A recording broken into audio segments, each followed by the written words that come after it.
Back in 2017, I was 25 and I was actually laying low in a completely isolated, dusty stretch of Ector County in Texas. I had an active warrant for a probation violation at the time, which meant that reaching out to the law for help was totally out of the question, no matter how terrifying things got. Now, I was staying in a converted metal workshop at the very end of a long, unlit dirt road with a sketchy guy that I was splitting a salvage gig with. Our dynamic was incredibly volatile too.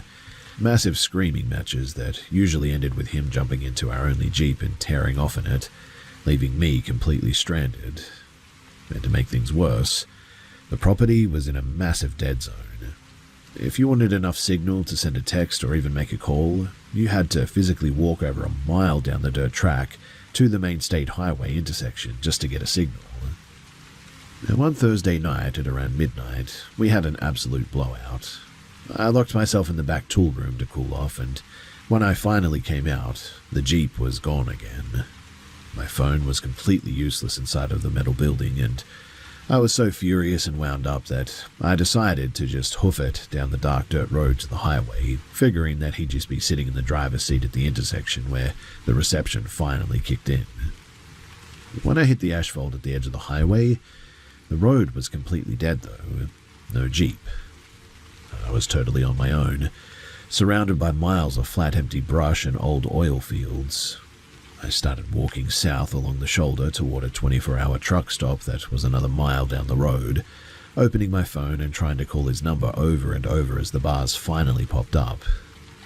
About 10 minutes into the walk, a beat-up white box truck rattled past me, and a block down, its brake lights flared up, and the driver pulled hard onto the gravel shoulder.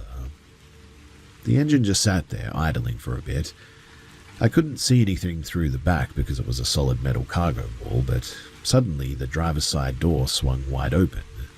My skin instantly went cold for some reason too, and I stopped dead in the dark. But right then, a pair of headlights topped the distant hill coming toward us. The driver of the box truck immediately slammed his door shut, hit the gas and tore off down the road. I tried to convince myself that it was just some guy pulling over to check his map or something. 5 minutes later, I heard the heavy, loose clanking of a bad exhaust behind me. I turned around. The white truck was coming back, but this time it had crossed completely over the center line and was crawling toward me on my side of the road, its high beams totally blinding me. The side windows were tinted pitch black, and as it rolled past at a literal walking pace, I noticed something deeply unsettling about the cargo box. Someone had cruelly cut a series of narrow vertical ventilation grates straight into the metal side panels, and in the glare of the dashboard light, I could see thick iron bars welded against the inside of the openings. Another random car rounded the bend, and the white truck immediately gunned it, fishtailing out and then vanishing. I had a horrible feeling in my gut at that point, though. I turned right around and started making a break back toward my dirt road, and sure enough, here comes that clanking exhaust again. The truck passed me, slammed on its brakes 100 yards ahead, and pulled over. In the red glow of the taillights, I got a much better look at the back this time. It had a heavy padlock iron bar running completely across the rear roll-up door, locking it from the outside, it seemed. The driver's door popped open again, just a few inches. The guy inside was sitting there, waiting for me to walk up into the shadows. And like clockwork, the rumble of an oncoming semi-truck echoed down the road, and the white truck pulled its door shut and sped away again. My roommate still isn't answering any of my texts. I finally got near the mouth of the private dirt road that led back to the workshop, but right then, I saw the white truck making a U-turn under a distant oil rig light. I deliberately walked right past my turnoff and kept going straight down the highway. I knew the second that I turned into that private dirt road, I would lose my signal completely and there would be absolutely zero traffic to scare this guy off. I pulled my phone out, held it flat against my chest, and started snapping frantic, blurry photos of the truck as it came back around. I texted the pictures to my best friend in Austin with the message, "If I don't check in tomorrow, show the cops this truck." The truck accelerated past me again, probably because the driver saw the glowing screen. I used that small window of time to call my friend. I told him to stay on the line with me no matter what, explaining that some freak in a modified box truck was stalking me on the highway. I turned back around and I ran for the hidden dirt road, thinking the phone had finally spooked him. The exact second that my boots hit the dirt incline, the white truck roared back around to the highway bend. I didn't think. I just sprinted up the steep dirt hill faster than I ever have in my life, veering straight off the path and diving headfirst into a thick patch of mesquite brush and cacti. From the shadows, I watched the yellow headlights of the truck slowly roll past my hiding spot, continuing straight up the road toward our workshop. I kept moving through the dark brush, tracking the road by the glow of his headlights.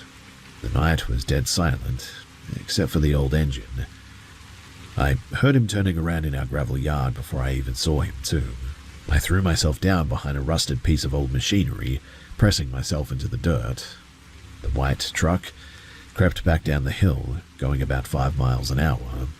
The driver's side window was completely rolled down now, though I couldn't make out a face in the pitch black. Once the red taillights faded down the hill, I scrambled out of the brush and made a frantic break for the metal barn. But the noise, it returned. He was coming back again. It turned into a horrific game of hide and seek, and I spent the next half an hour ducking behind neighbors' rusted chain-link fences, squeezing between broken-down car parts and junkyards, and crawling through the ditches every time those headlights swept across the dirt road. I finally slipped through the back door of the workshop, though, drenched in sweat and shaking so hard that I could barely breathe. My roommate, he still wasn't home, though. I sat on the concrete floor with the lights off, the phone pressed to my ear, listening to my friend talk to me from about 2 hours away. For the next 3 hours, too, every 20 to 25 minutes, like clockwork, I would hear that distinct rattling exhaust pipe laboring back up the dirt hill. The guy was completely relentless, circling that dead-end road over and over in the dark, looking for where I had vanished. My friend finally arrived at the property around 4 in the morning, after driving like an absolute maniac from the city, apparently. My roommate, though, didn't roll back into the yard until nearly 5:30 in the morning, completely oblivious, only checking his phone after the sun had started coming up. I packed my bags and I left that property 3 days later and never went back to that county. I don't know who that man was or who he was planning to lock behind those iron bars, but knowing that I couldn't call for help made that night the most helpless and terrifying experience of my life.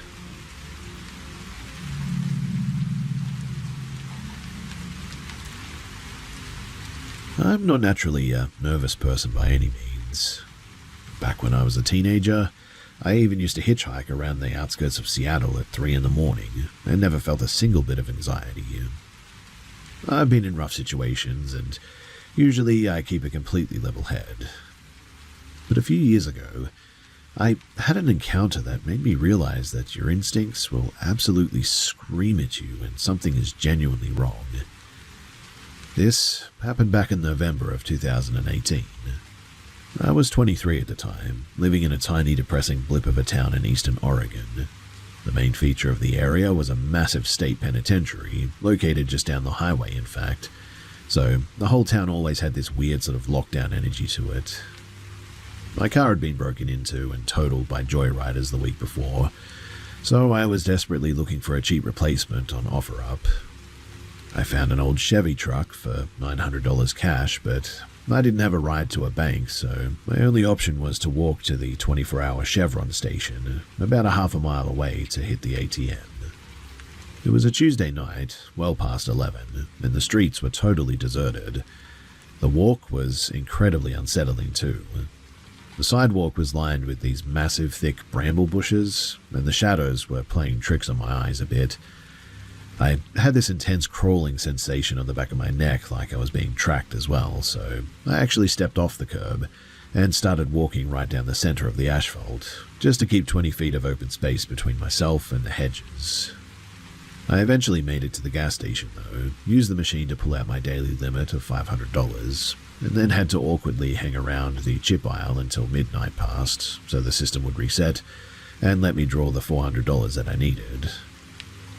Once I had the cash hidden in my boot though, I grabbed a soda and I started the trek back home. I was nearing the same dark stretch of overgrown bushes when a shape appeared under the far streetlight, walking in my direction. As the distance closed between us, my brain struggled to process what I was actually looking at. The guy was huge, at least 6'4", broad-shouldered and wearing a heavy canvas duster coat. But his face was completely covered by a vintage rubber military gas mask with those massive insect-like glass lenses and the heavy filter snout sticking out of the jaw. Every single alarm bell in my head went off. My breath caught in my throat and my legs felt heavy. I immediately drifted across the street, putting the entire width of the road between us, my eyes practically glued to this guy. He didn't even acknowledge me though. He kept his head completely locked straight ahead, his arms hanging totally limp at his sides, just marching at a steady, rhythmic pace down the opposite sidewalk. The only sound in the entire neighborhood was the sort of wet, metallic hiss or click of his breath passing through the rubber valves of the mask that he was wearing. It was the most unnatural thing that I have ever really witnessed. Anyway, we passed each other and I kept walking for about another block, but the silence behind me was way too loud. I had this desperate, frantic need to know where he was, I think, and so I stopped and looked back over my shoulder. The guy, he had spun around on his heel and was standing dead still in the middle of the empty street. He was completely rigid, arms pinned to his sides, just staring through those hollow glass goggles directly at me. He looked like a mannequin dropped in the middle of the road. My brain then just cleared out all logic. I didn't care how stupid I looked. I turned and I ran the remaining 2 blocks to my house at a full sprint, practically throwing my weight against the front door to lock it behind me. But the real panic set in about an hour later, long after I'd locked myself inside. You see, I was sitting in my living room floor trying to calm down when my phone completely lost its network connection. And at that exact same second, the old analog battery-powered clock on my wall began ticking sort of backward, the hands jerking erratically against the glass and behaving really weirdly. Suddenly, a massive localized physical vibration hit the front of the house, it seemed. It wasn't an earthquake. It was entirely focused on the front porch. The heavy double-paned glass of my living room window violently fixed inward, moving and shaking from this frequency. I crept toward the blinds and peeked out. The street lamp outside was completely dead, but in the ambient moonlight, I could see that the large gravel driveway had been violently disturbed. A deep, perfect, straight 5-inch trench had been sort of plowed directly through the stone and packed dirt, starting from the edge of the asphalt and cutting straight up to my concrete porch steps. There were no tire tracks, no footprints, and no discarded tools. Something huge, though, had been dragged right to my door, and I didn't know what it was. Look, I'm not saying that it was the local edgelord that I saw earlier, trying to get a reaction out of people on a boring weeknight or anything, but the whole thing does seem really coincidental, doesn't it? Anyway, I actually bought the truck the next morning, and I never walked that stretch of road ever again.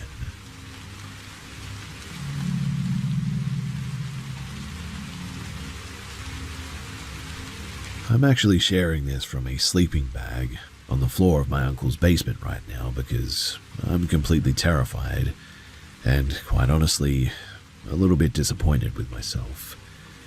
I made some incredibly stupid choices over the last few days, but I was so broke and stressed out about getting evicted that my brain just stopped working right. I needed cash fast, and that desperation made me the perfect target for a freak who knew exactly how to play me. This whole mess started about a week ago. I'm 24 and I live in a small apartment in Pennsylvania. I was digging through a local community board, looking for a quick side hustle when this guy messaged me out of nowhere. He offered me a quick, remote gig doing online property layout checks that paid about $60 a day. He sounded totally normal in his text messages, so we set up a video call to go over how it worked. The second, though, that the camera connected, the whole vibe got completely weird. He was sitting in the dark inside of what looked like a concrete storage unit. I could see the metallic lines of a rolling garage door right behind him, and his voice had this heavy, sort of muffled quality to it. Before we did any actual layout work, he told me that he needed to test my spatial awareness and compliance under pressure. He told me to grab a thick black Sharpie, go over to my bedroom wall, and start defacing my own personal photos and calendars, drawing big X's over the faces while staying on the camera.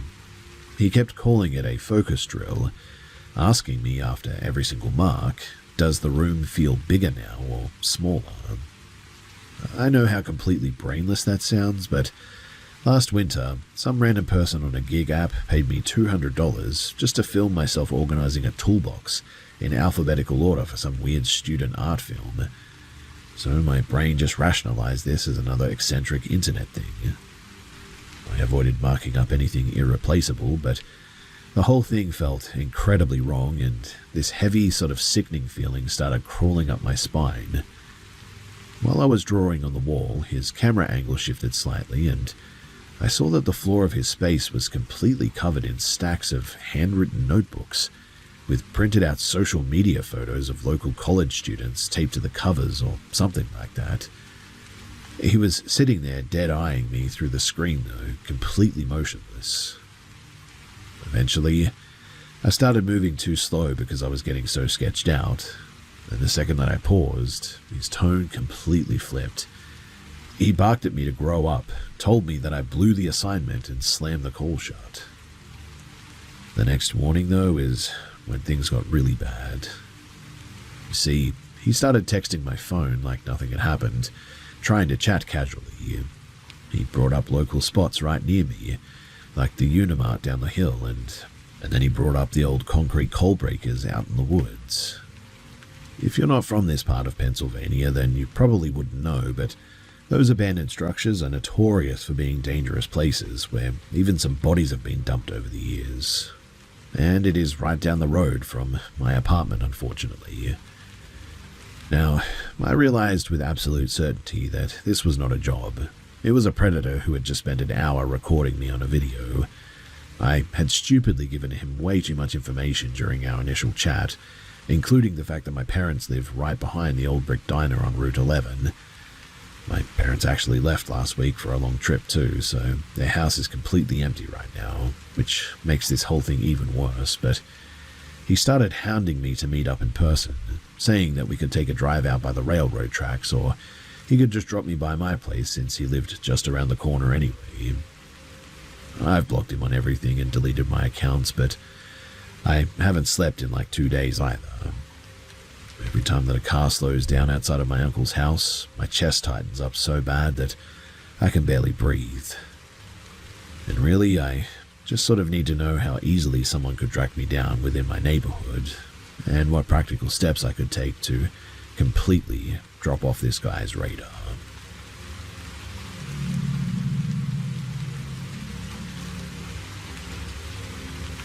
Some people talk about having an internal alarm system for dangerous situations, but you never really realize just how violent that physical reaction is until your chest completely tightens up for you.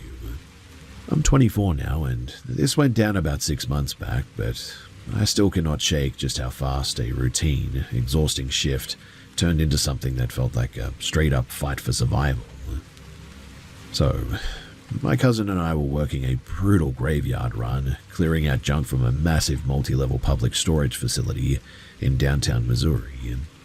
It was around 2 in the morning, and We were completely dead on our feet, covered in sweat and operating on a massive delay. If you've ever had to haul heavy scrap down those narrow concrete corridors in the dead of the night, then you know that the basement units are a total mess of tight corners and bad lighting. But to get a breather from the stuffy air, we stepped out onto the open-air loading dock at the back of the building because a cool breeze was coming through the alley. It was a crisp, clear night, and the fresh air actually felt incredible after breathing in moldy cardboard dust for like 6 hours straight. We leaned back against a stack of wooden pallets near the industrial trash compactor while my cousin checked his phone. His dad was driving down with a flatbed trailer to help us haul the metal, but he was stuck behind a wreck on the interstate, so we were going to be killing time on the dock for a little bit. That's when this guy walked up from the gravel lot. There wasn't a single red flag about him initially. He looked like every other guy working an evening trade job. Clean cut, heavy canvas work shirt, thick leather tool belt, and wireless earbuds firmly in his ears. He looked totally normal, to be honest, except for maybe the fact that his work boots were completely pristine, without a single scuff or a speck of dust on them, which was barely noticeable at first glance, but he stopped a few feet away and nodded at my cousin. "Hey man, those are really solid steel-toed boots. What brand are they?" My cousin smiled, wiped the sweat from his forehead, and told him. Then the guy shifted his eyes to me, checking out my heavy canvas work trousers. "Yours look pretty tough too. Perfect for tearing down old drywall, huh?" I gave him a standard polite response. "Yeah, I think canvas is the only way to avoid getting cut up by rusty nails out here. Nice leather rig you've got on too." The guy cracked a very thin, hollow smile and said, "Yeah, I'm sure you really think that." The delivery of that was weirdly sarcastic, but I just figured that he had a dry, cynical sense of humor about manual labor or something. We kept up the casual, tired small talk for another minute or so. He asked us what specific unit number we were clearing out, and we told him that we were working on the abandoned lockers near the freight elevator. And the second that we mentioned the elevator, his face sort of tightened up. He started rambling about the security layout of the facility, but his tone got incredibly bitter and sort of intense. He muttered something about how locks are completely pointless when people are careless and how none of the property in these lockers actually belongs to the people who leave it behind. We just sort of nodded along politely, trying to be decent to a guy who clearly was having a bit of a rough night. Then, the entire vibe completely shifted. Now, I cannot give you a logical, scientific explanation for what happened next, but the atmosphere on that concrete dock just changed in a split second.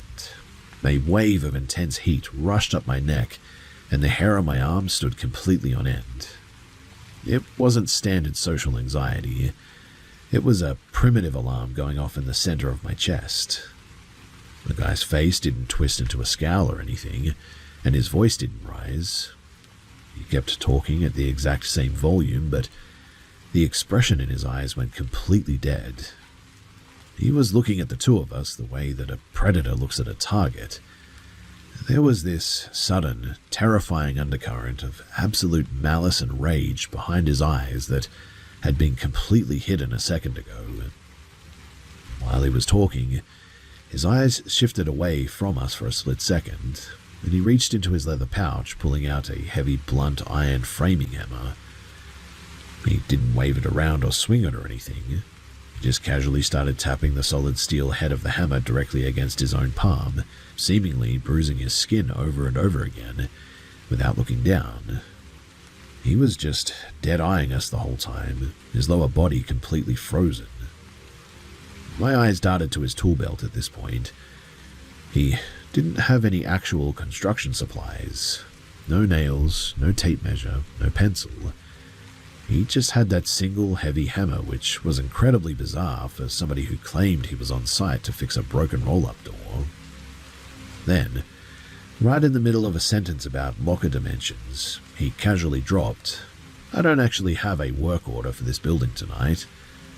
Hearing me say that probably does not sound like a threat at all, but standing on that isolated concrete dock with him, my instincts were screaming that this person was completely unstable and highly dangerous.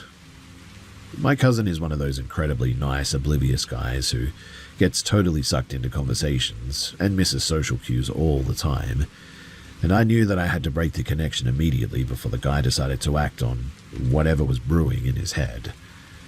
I didn't want to make a scene or show him that I was terrified, because I felt like any sudden movement would trigger a physical reaction, but I sort of slowly backed away, keeping my voice totally flat. Hey, my stomach is turning from that cheap vending machine coffee. I need to run back inside the front office break room real quick, okay? The guy's head snapped toward me, his eyes boring into my face practically. Oh, the office, huh? I didn't answer. I just walked through the heavy metal fire door, grabbed my cousin's sleeve, and pulled him hard toward the freight elevator. The second that the heavy iron gate slammed shut, I hit the button for the main lobby and pulled out my phone. My voice was cracking from the adrenaline. Hey, we need to call the supervisor right now. Get to the front gate. Do not go back down to the loading bay, okay? Through the echoing shaft of the elevator, I could now hear the guy's heavy boots walking up to the door on the floor above, his voice loud and entirely unbothered. Where did your friend go? Tell him to come back down here. We were having a good chat about the lockers. My cousin finally realized that something was really wrong with this guy, his face going pale as he kept his cool. Actually, we gotta wrap up the inventory. Have a good night, man. The guy let out a low, mocking laugh that echoed down the concrete hallway, clear as day. Yeah, I'm sure you really mean that. A minute later, we burst through the main lobby doors into the well-lit front parking lot. The sheer relief that hit my lungs made me dizzy. And before I could even start explaining why I panicked, my cousin grabbed my arm and looked back through the reinforced glass doors and said, No, you don't have to say anything. That guy was completely unhinged. I felt it too. We hid inside the locked security office until his dad's truck finally pulled up to the outer gate. The second that we ran out, threw our gear into the flatbed and climbed into the cab, his dad turned around, asking why we looked like we'd seen a ghost. I tried to explain what had just happened on the loading dock, my words sort of jumbling together a bit, my hand still shaking from the shock of it. But as the story came out of my mouth, it sounded totally pathetic. I mean, the guy hadn't swung the hammer at us. He had not explicitly threatened us or anything. He hadn't even insulted us. I mean, on paper, it was just a slightly awkward, sort of creepy conversation with a stranger in a storage facility, I guess. And yet, I have never in my entire life felt that level of pure, instinctual terror before. We drove out of the commercial facility loop, and as the truck accelerated onto the main avenue, we passed the perimeter fence of the back alley. The man was sitting entirely alone on a concrete barrier near the dark gravel lot, his hammer lying on the gravel beside him, staring straight down at the asphalt. He didn't look up as our truck roared past, but watching his shape shrink in the side mirror, I knew then with every fiber of my being that we had just walked away from something terrible.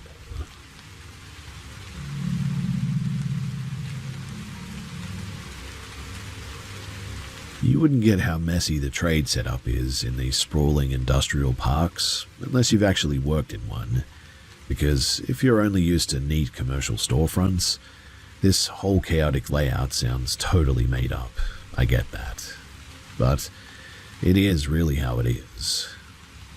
So I'm 20 and working as an apprentice locksmith at a heavy-duty security shop.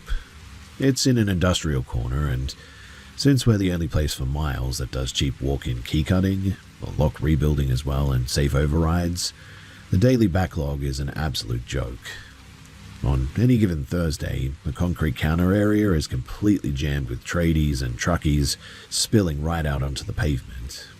It's loud, fast, and keeping the workshop swinging doors completely secured is basically a lost cause when you're trying to churn through 50 commercial lock sets a shift at least. Anyway, our main back work bay is split into two areas. You have the greasy machinery floor where the heavy key cutters, hydraulic presses, and pinning blocks sit. Then, right next to it, is a small glass partition office where the master computer console is set up and where we program the electronic transponder chips. Now, this went down about 3 months back during a brutal morning rush. So a young woman, probably around 19 or 20, had come in with a busted ignition barrel from her moped. I was standing over the main pinning block, carefully tweaking the tiny brass tumblers with tweezers and setting the springs to get a clean alignment. Because the workshop was so backed up and the garage door was constantly rolling up and down, an older guy, easily in his mid-50s, had wandered past the safety line and into the main tool bay, and was leaning up against a stack of storage crates. He wasn't a random intruder. He was the very next job on my clipboard, in fact, waiting for a simple duplicate warehouse key, and he just followed the previous customer inside because nobody was managing the front till to stop him. Once I had the girl's ignition barrel perfectly aligned, I stepped around the partition and into the programming booth to log it into the software. As I looked through the scratched glass viewing window to check the room before running the code machine, I noticed the older guy. He was holding his smartphone flat against his high-vis vest, tilting the top camera lens up at an incredibly strange angle, pointing it directly at the young woman's lower back while her back was turned to him. While he was aiming the screen, his other hand drifted down into his unzipped pocket, and he casually slipped out a small, heavy silver utility blade. He didn't wave it around or point it at her or anything. He just started scraping the edge of the metal blade directly against his thumb, peeling off thin slivers of his own calloused skin while dead-eyeing her back. He was completely motionless from the waist down, just scraping the blade and holding the phone still. My stomach instantly turned. It was a blatant, dirty attempt at taking non-consensual photos of a customer while she was distracted, paired with something way darker as well. I didn't even log into the computer. I turned around, grabbed the senior locksmith on duty, and we both marched right back into the main work bay. We confronted the guy on the spot, demanding to see his camera roll. He went bright red, quickly fumbling everything as he was trying to shove the utility knife and the phone back into his pockets. But we stepped right up to this guy's face and made him unlock the device right there. Sure enough, his recent folder was filled with 3 different stealth photos of the girl from behind. To make it even worse, one of the shots had been snapped while I was leaning over the workbench, meaning that I was captured in the background of this disgusting gallery. The senior smith grabbed the phone right out of his hand, deleted every single image, and then went straight into a recently deleted trash folder and permanently wiped them from the device storage. Since he was technically a logged customer, and we had already taken his payment voucher for the warehouse key, we made him stand by the door, ran his single duplicate through the automatic cutter, and literally threw his keys at him just to get him out of our hair. But while we were printing his receipt, the guy's entire demeanor shifted from embarrassed to incredibly aggressive and arrogant. He leaned over the wooden counter, pulled out a laminated clip-on badge and snapped, "You people have no idea who you're messing with. I write for powerful people. Give me your names right now." The senior smith was already completely exhausted from the morning rush and wasn't about to be intimidated by some local creep trying to flex a minor trade press pass. She didn't even look up from her monitor, in fact. She just said, "Nobody here has your name. Your keys are done. Get out of my shop before I have the guys from the tire bay throw you into the gravel." He sputtered for a second, realized that we weren't backing down, and literally slunk out of the sliding glass doors. Now, I know people here are going to ask why we didn't call the police or lock the gates or something, but you have to understand the reality of an understaffed industrial shop. We had 3 couriers waiting with pallets in the alley, an emergency commercial lockout call-out coming through the radio, and 0 budget for security guards. We caught him, we physically destroyed the files, and we protected the girl's privacy instantly.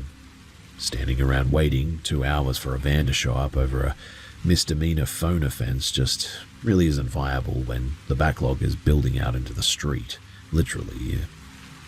But I will say this. The whole thing left me feeling incredibly dirty for the rest of the week. People came to the trade house just trying to get their everyday gear sorted, And to use that environment to secretly photograph someone who is trying to get a lock fixed is a level of depravity that I really hope that I never have to witness again.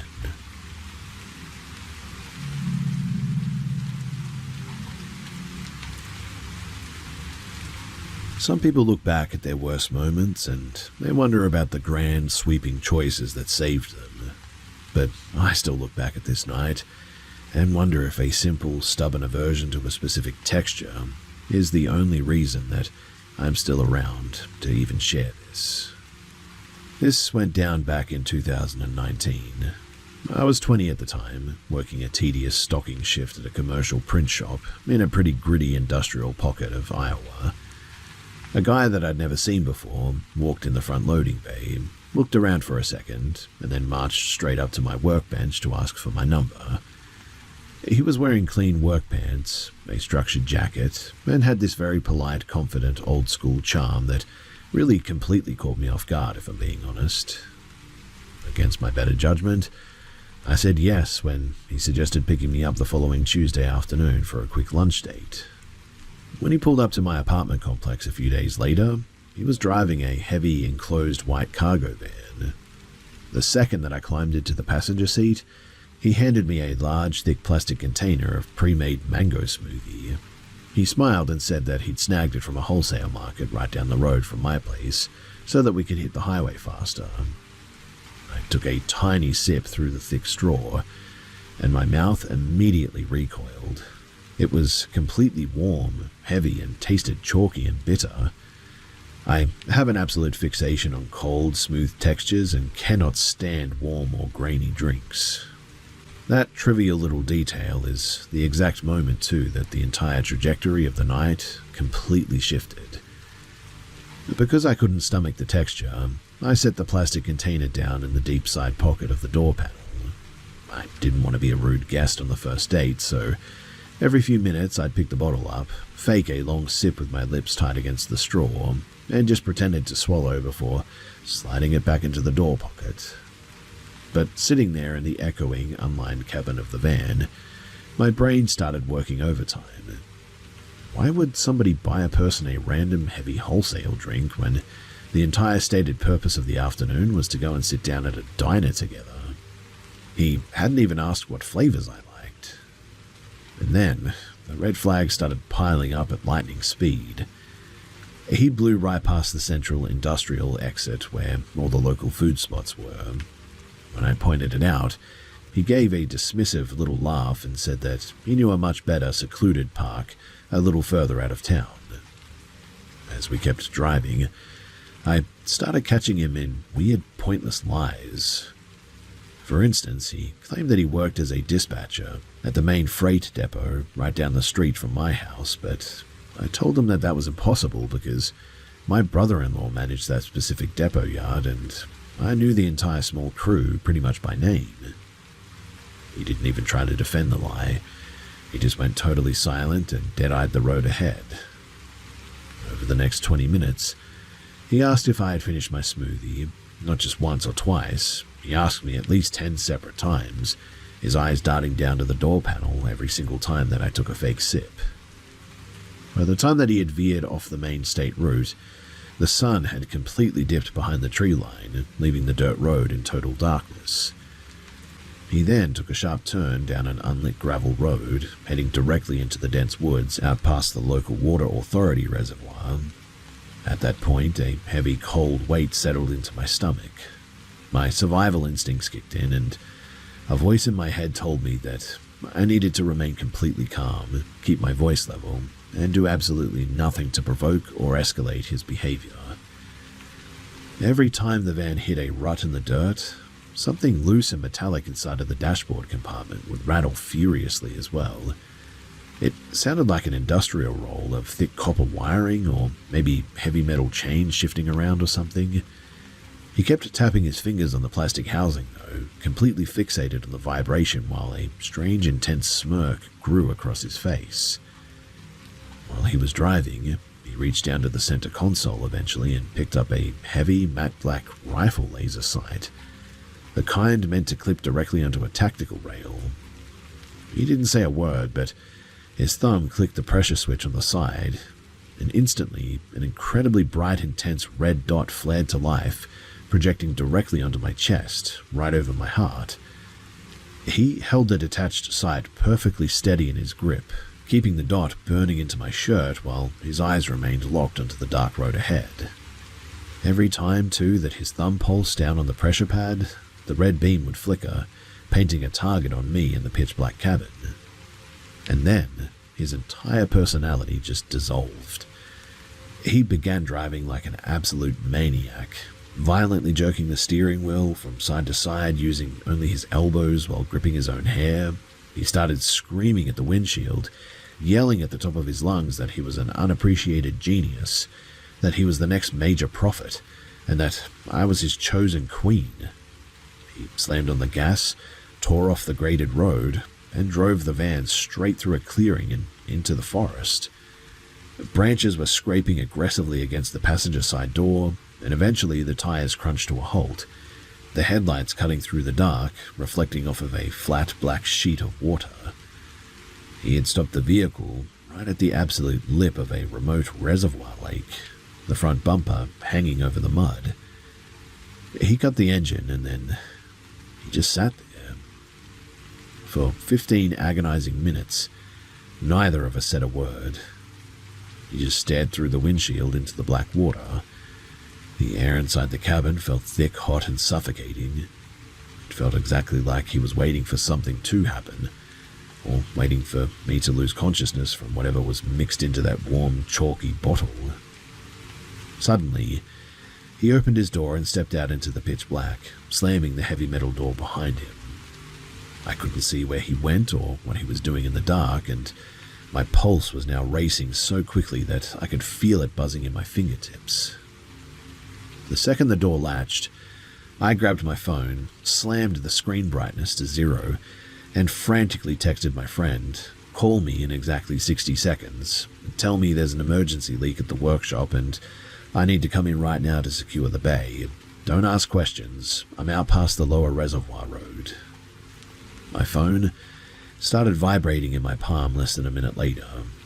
I answered on the first ring, pretending to listen to a frantic update from a supervisor.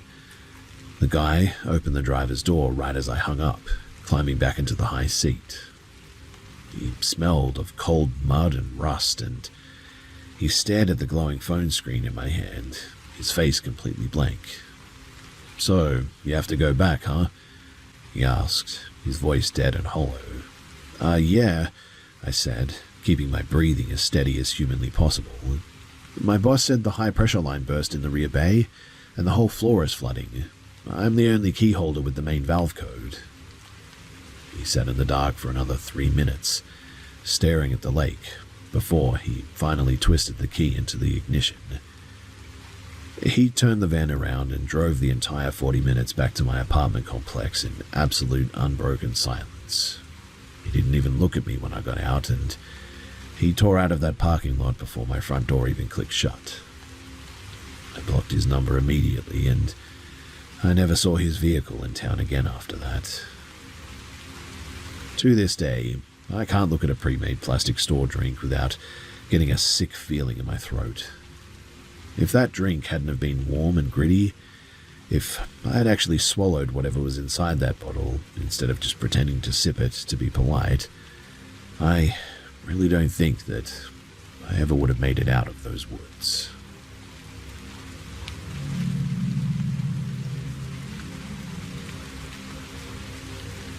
My partner and I currently live above and manage a historic coaching inn nestled in a rural pocket of Gloucestershire, UK. The core masonry dates back to the mid-1700s, and for the first century of its existence, the building functioned as a commercial livery yard and transit stables before being converted into a public house. Because of the ongoing aggressive physical disruptions we experienced during our first year of management, we quietly paid a private spiritual sensitive to inspect the property in 2014. The woman was thoroughly professional, thankfully, but her reaction to the upper layout was deeply unsettling. The first floor function room is a massive 15-foot-high hall dominated by exposed original oak stable beams. Beams that local parish records indicate were used for makeshift judicial executions during the agricultural riots of the 1830s.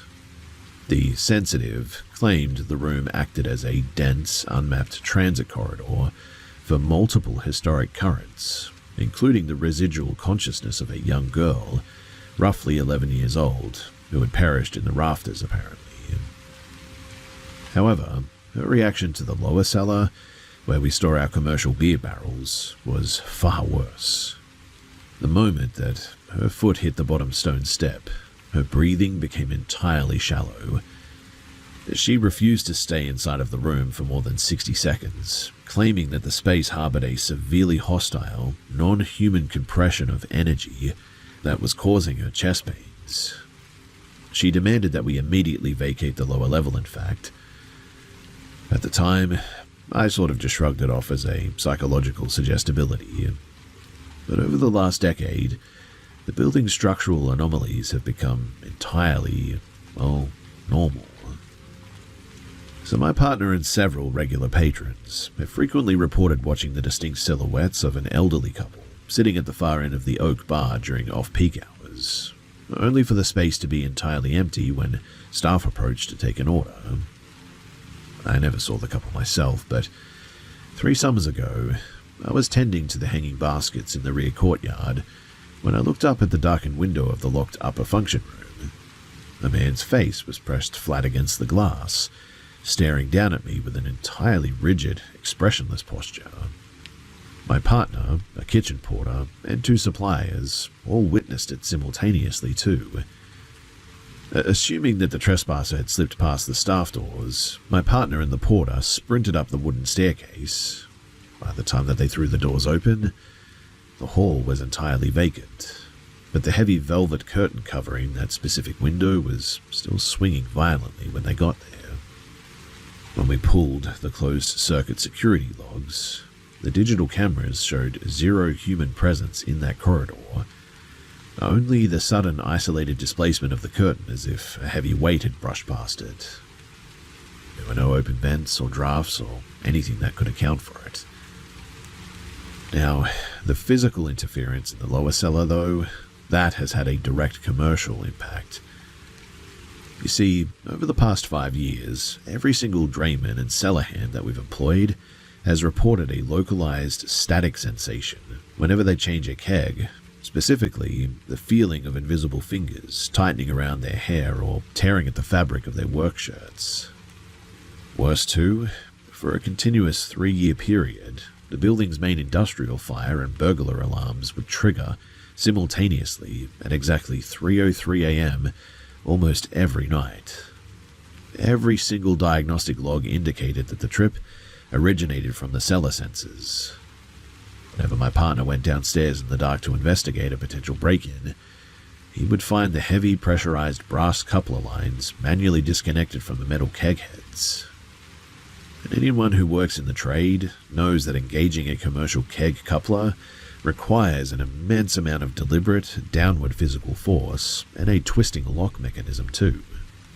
Yet, these line hoses were being systematically uncoupled and thrown into the damp flagstones, causing us to lose hundreds of gallons of premium stock. We had the manufacturer out 4 separate times as well to recalibrate the alarm hardware, and each time the technicians verified that the batteries, the wiring, and the optical sensors were entirely flawless. Simultaneously too, the activity began breaching the perimeter of our private residential flat upstairs, which sits directly adjacent to the historic function room. Every evening at 3:03 a.m. on the dot, we would hear the rapid, light tapping of small bare feet running the entire length of our internal hallway, occasionally accompanied by a flat whispering hiss, which was terrifying. But we share our quarters with 2 terriers and 2 cats, and whenever the hallway sound started, the cats' hackles would rise instantly, their fur standing completely on end as they stared blindly into the dark corridor. The dogs would crouch low against the bedroom door, emitting a deep and sub-audible sort of growl that vibrated through the floorboards. During the absolute peak of this activity, though, in 2022, I began experiencing a severe and unexplained physiological reaction, is the only way that I could put it. Every morning I would wake up covered in deep purple clustered bruises across my torso and inner arms, accompanied by a wave of intense and debilitating nausea. The bruising was so severe as well that my GP admitted me to the regional infirmary for extensive hematology panels, checking me for various aggressive blood conditions and cancers. Over 6 months, I underwent hundreds of blood draws, 5 separate internal scans, you name it. The specialists, though, were just completely baffled. My clotting factors were pristine, my vascular system was entirely healthy, and the hospital officially logged my case as a medical anomaly.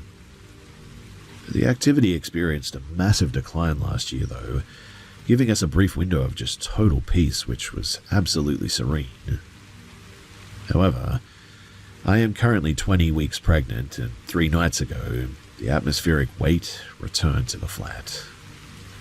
My partner, he was cashing up the tills downstairs when I heard 2 distinct heavy female coughs originate from the empty armchair in our private living room. The dogs instantly whipped their heads towards the empty chair, their ears pinned back.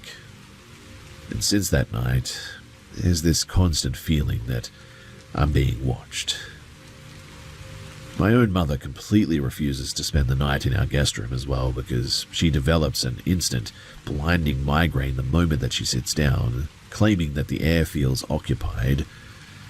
Last summer, a temporary relief manager stayed in that same spare room for 2 weeks.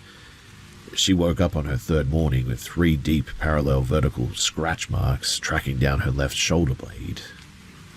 The bedroom door, it's been deadbolted from the inside, and our animals were locked in our master bedroom all night. I'm terrified that this hostile energy is re-anchoring itself to the layout precisely because of my pregnancy. I just cannot afford to endure sleepless nights or the return of the unexplained physical bruising while carrying my child. I'm entirely convinced that whatever is manipulating the cellar lines and mimicking voices in our hallway is targeting the structural living space, and I need to know the specific, non-religious protocols for how to get rid of whatever this is.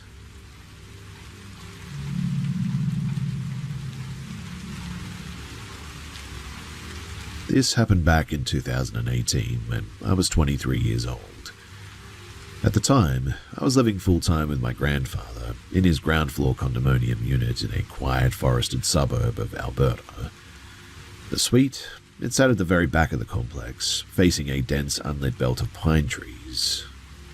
On this particular weekend, my 14-year-old sister and my 4-year-old brother, they were staying over so that I could look after them while my mother was away.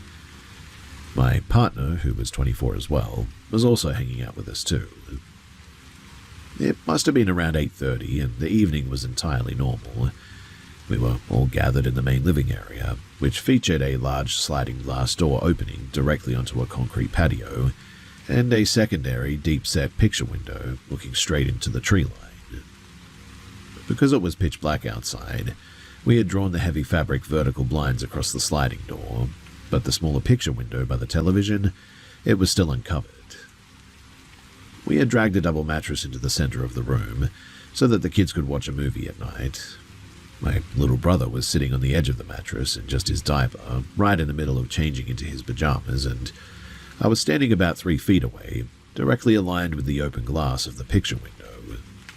My partner had literally just stepped out the front door to drive down the block and pick up some takeaway food.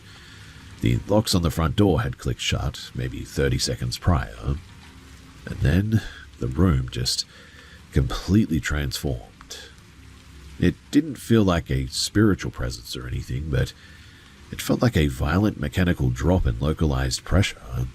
The air was instantly sucked out of the room, causing all of our ears to pop painfully and the ambient sound of the television to go entirely muffled, like we were suddenly underwater.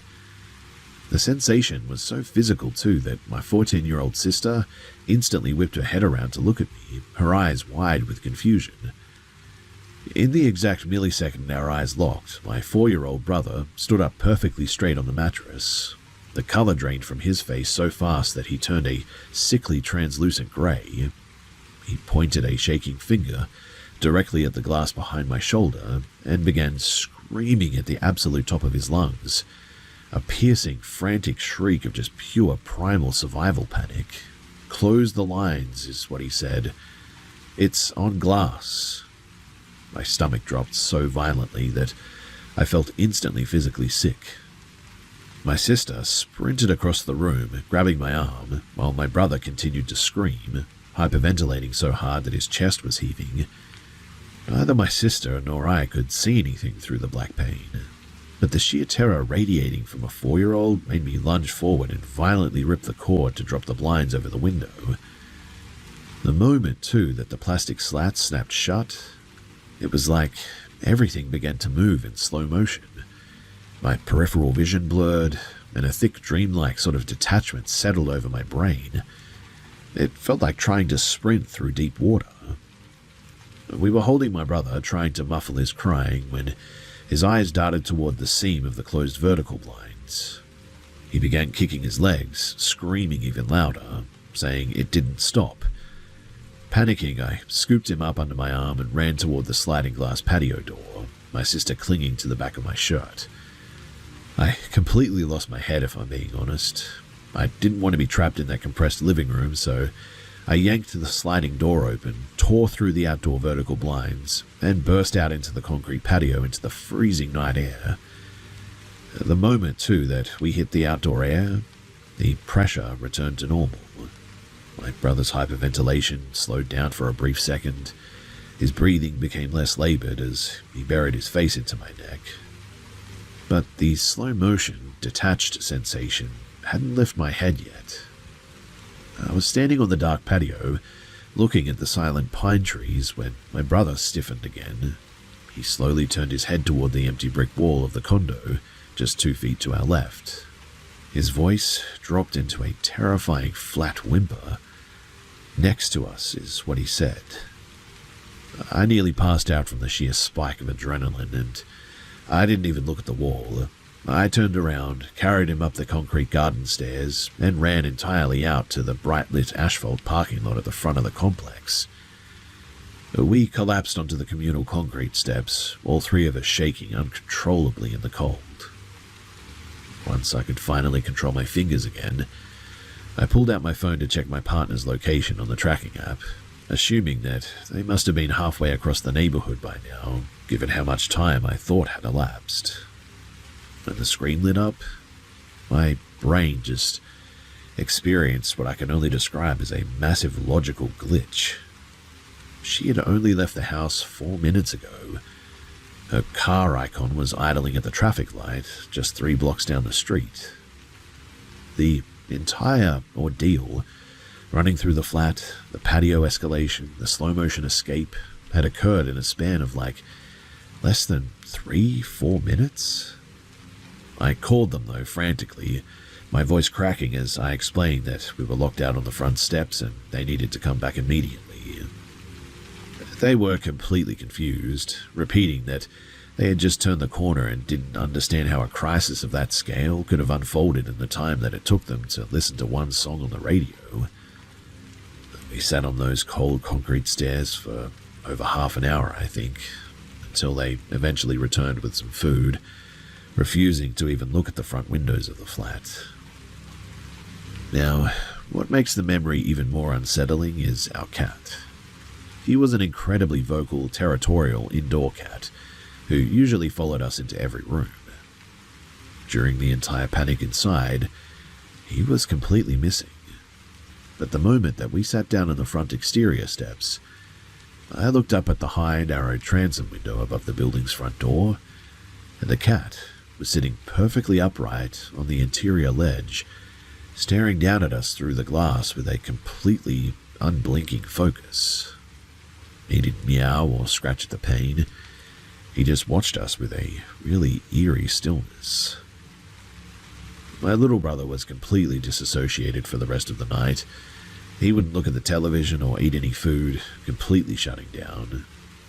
Because he was so young, it was incredibly difficult to get a coherent description of what he had actually seen through the glass, but he kept repeating two distinct details to my older sister while she held him. He seemed to be saying that it was an immense towering figure that didn't have a distinct face, and that it was like glowing white-yellow, something like a light bulb, I think.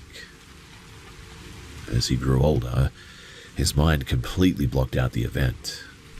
Whenever my sister and I brought it up years later, he genuinely had no recollection of it whatsoever. But I know for an absolute fact that he wasn't playing a game. I mean, you just cannot simulate that level of acute shock. I mean, he literally lost his skin color, the near fainting from hyperventilation, and the total dilation of his pupils. I mean, again, you just cannot fake that. My grandfather's condominium always had a strange feeling to it. But that specific night was a complete physical breach of the property's perimeter. My sister and I, we never saw anything, but the physical displacement of the air in that room, it told us everything that we needed to know. Whatever my little brother was looking at through the glass, it wasn't standing on the lawn. It seemed to be right there, and somehow it was manipulating the entire environment.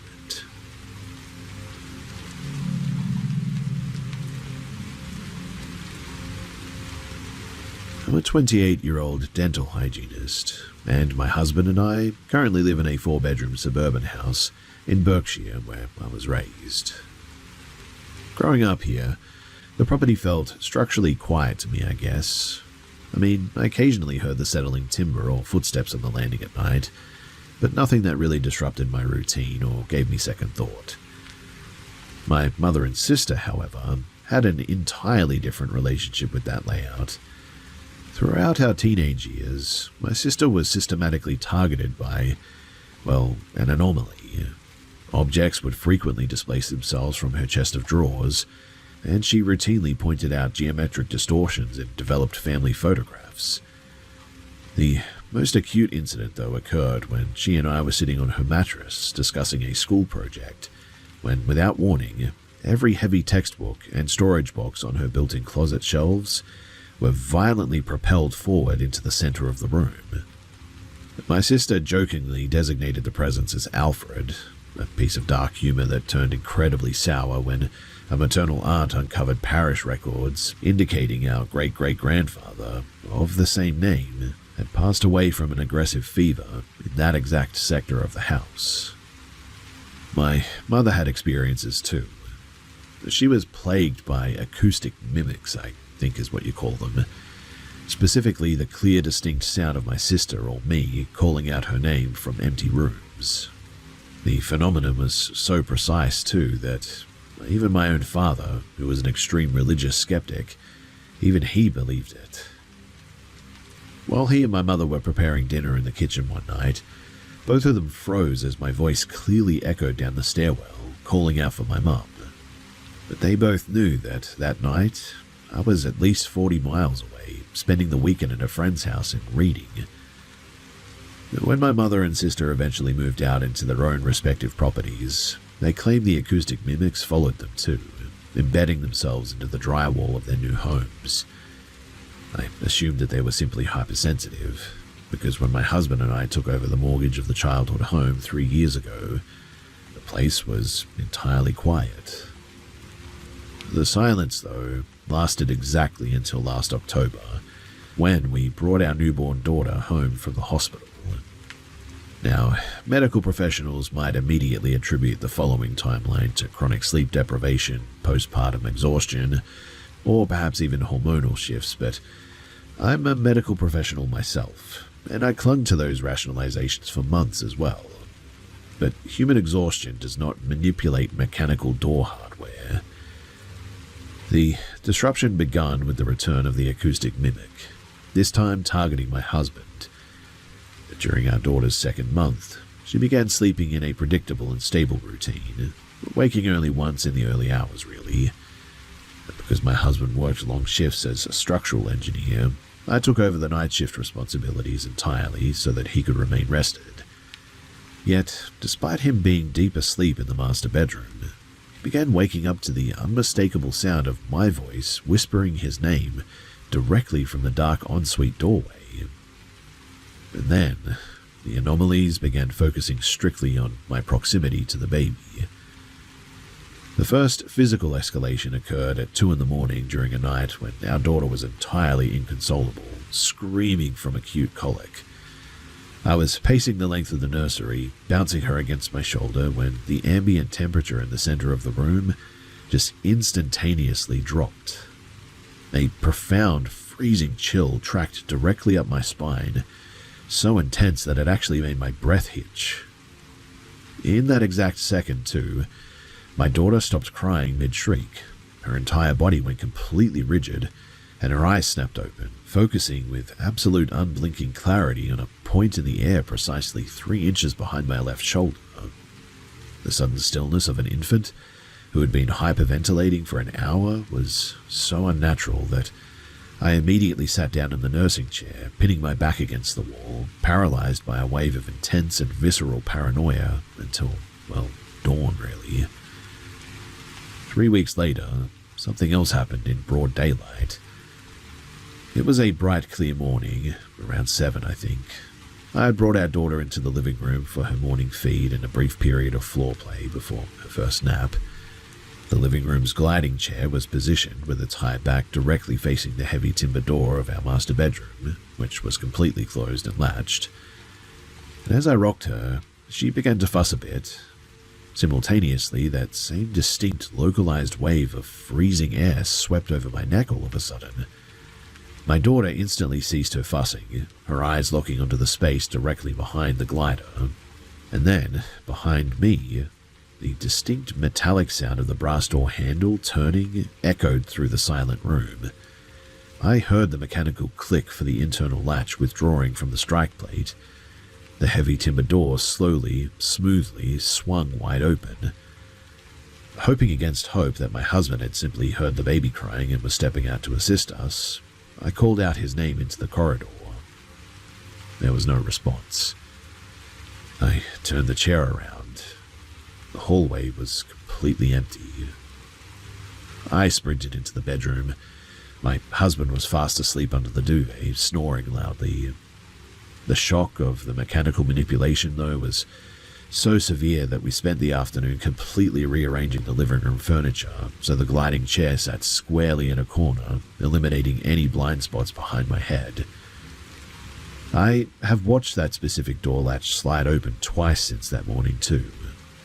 To preserve my own sanity, I've stopped pulling the door fully shut to ensure that the internal latch never fully catches.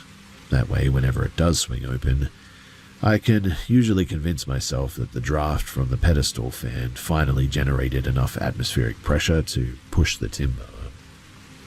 The footsteps, though, and the low disjointed whispers, they continue on the landing between the hours of 2 and 4 in the morning, but I have systematically sort of altered my movement patterns within the house to hopefully avoid them entirely. I am acutely aware that whatever anchored itself to my mother and sister during their youth did not vacate this property when they left. It simply went dormant, waiting for the introduction of a new and vulnerable child, it seems, to reactivate entirely.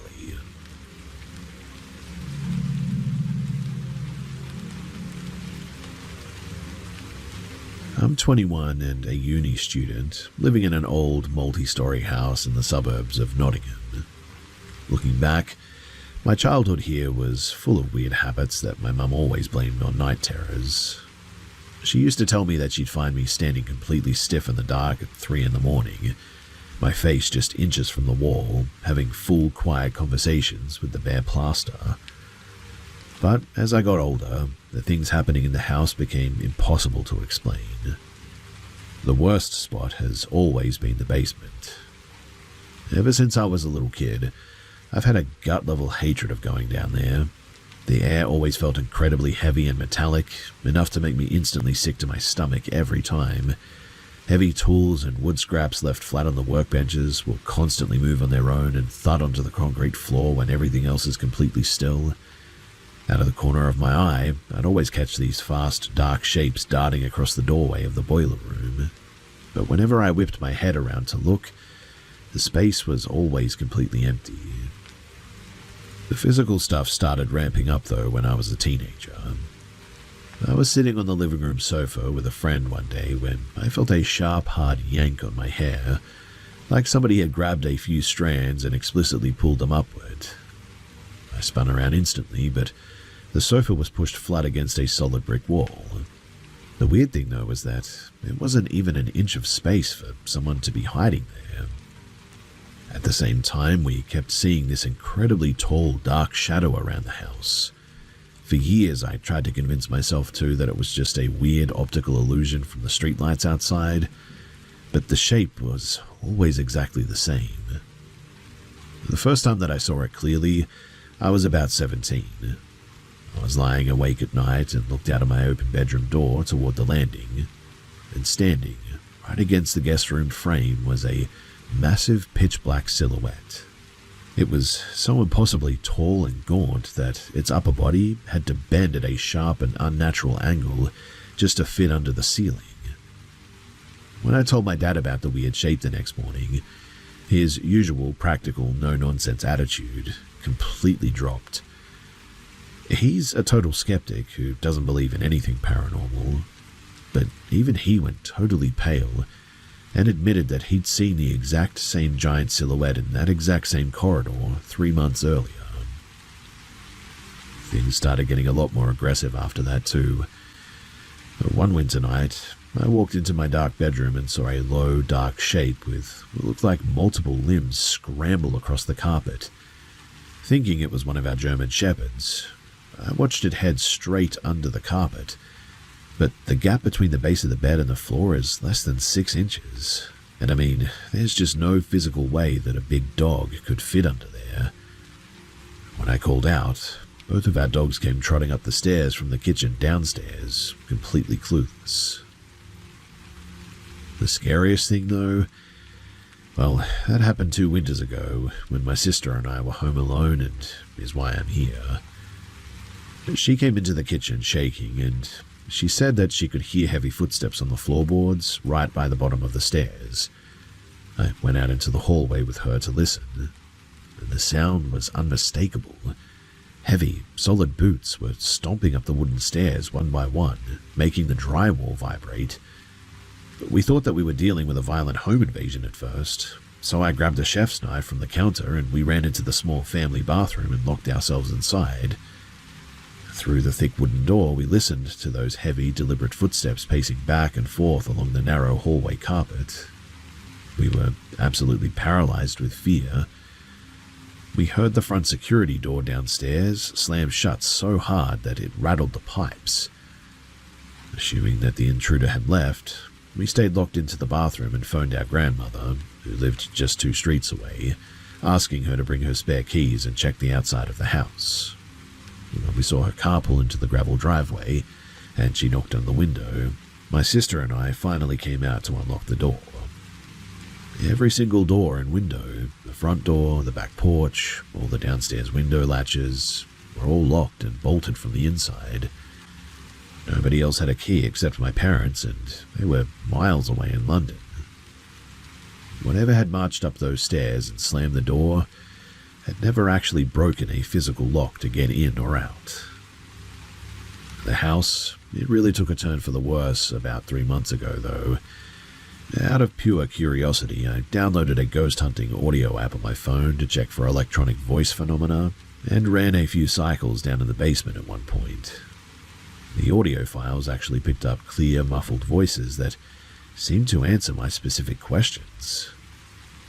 Ever since I did that, the whole atmosphere of the house has turned just incredibly hostile. The air feels permanently heavy, and our dogs flat out refuse to step out onto the upstairs landing anymore. 2 nights ago, it finally breached our bedroom too, I think. A friend and I were sitting on the bed when Alexa, from Amazon, on the dresser, suddenly went dead silent. And right then, the heavy power cord was violently yanked sideways straight out of the wall socket and dropped to the floor. In that exact same second, too, the closed bedroom door was thrown inward with a massive bang, like somebody had smashed a heavy shoulder into it.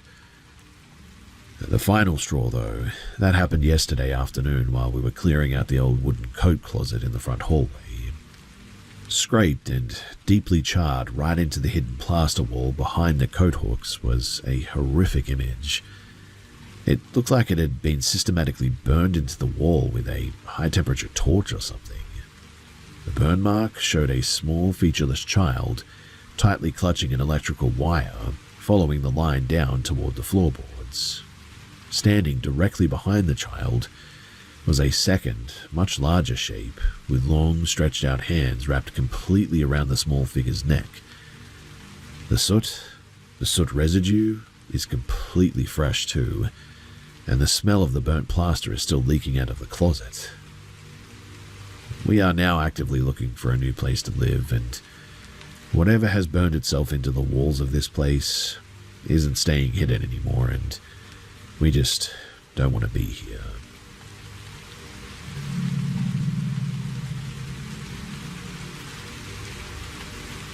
I'm 29 and work the permanent night shift as an industrial plant operator out in Ohio.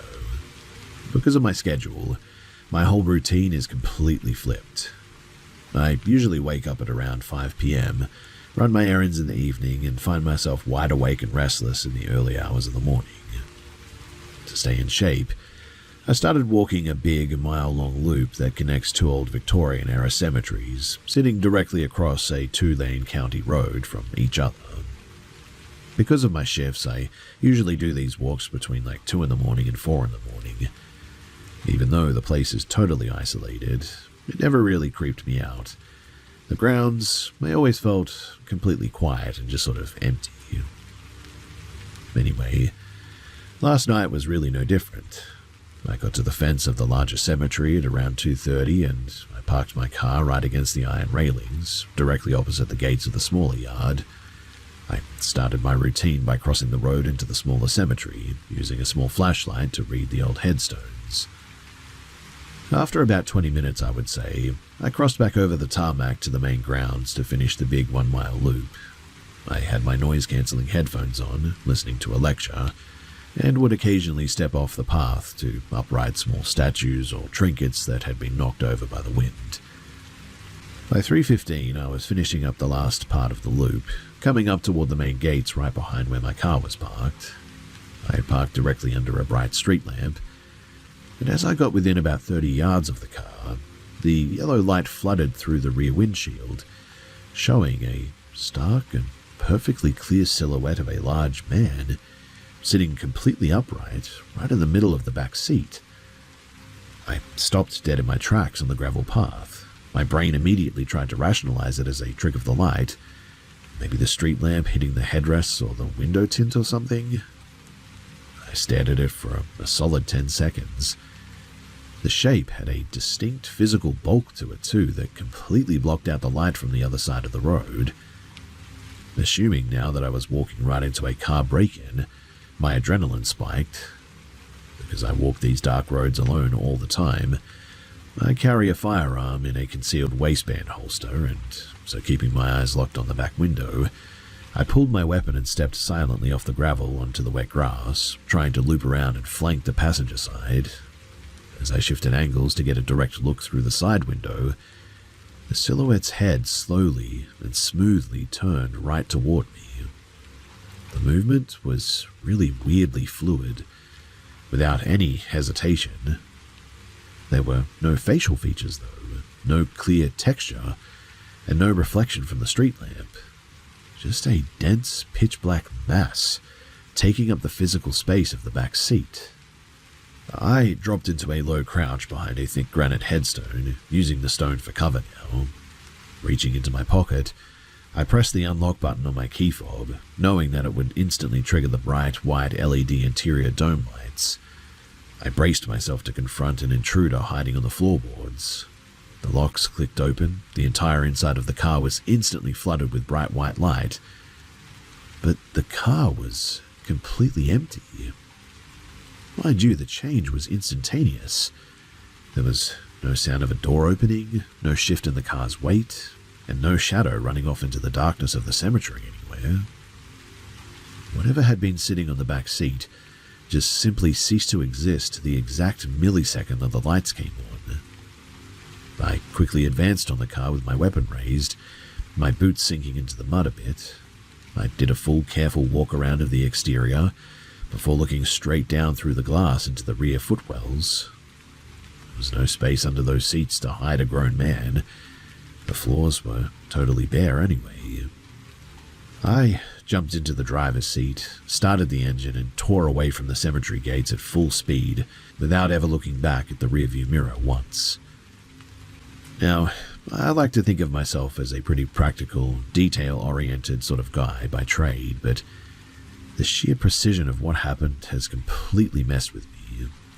I mean, your eyes can play tricks on you with shadows for sure, but a shadow doesn't turn its head to literally track you through a graveyard like that.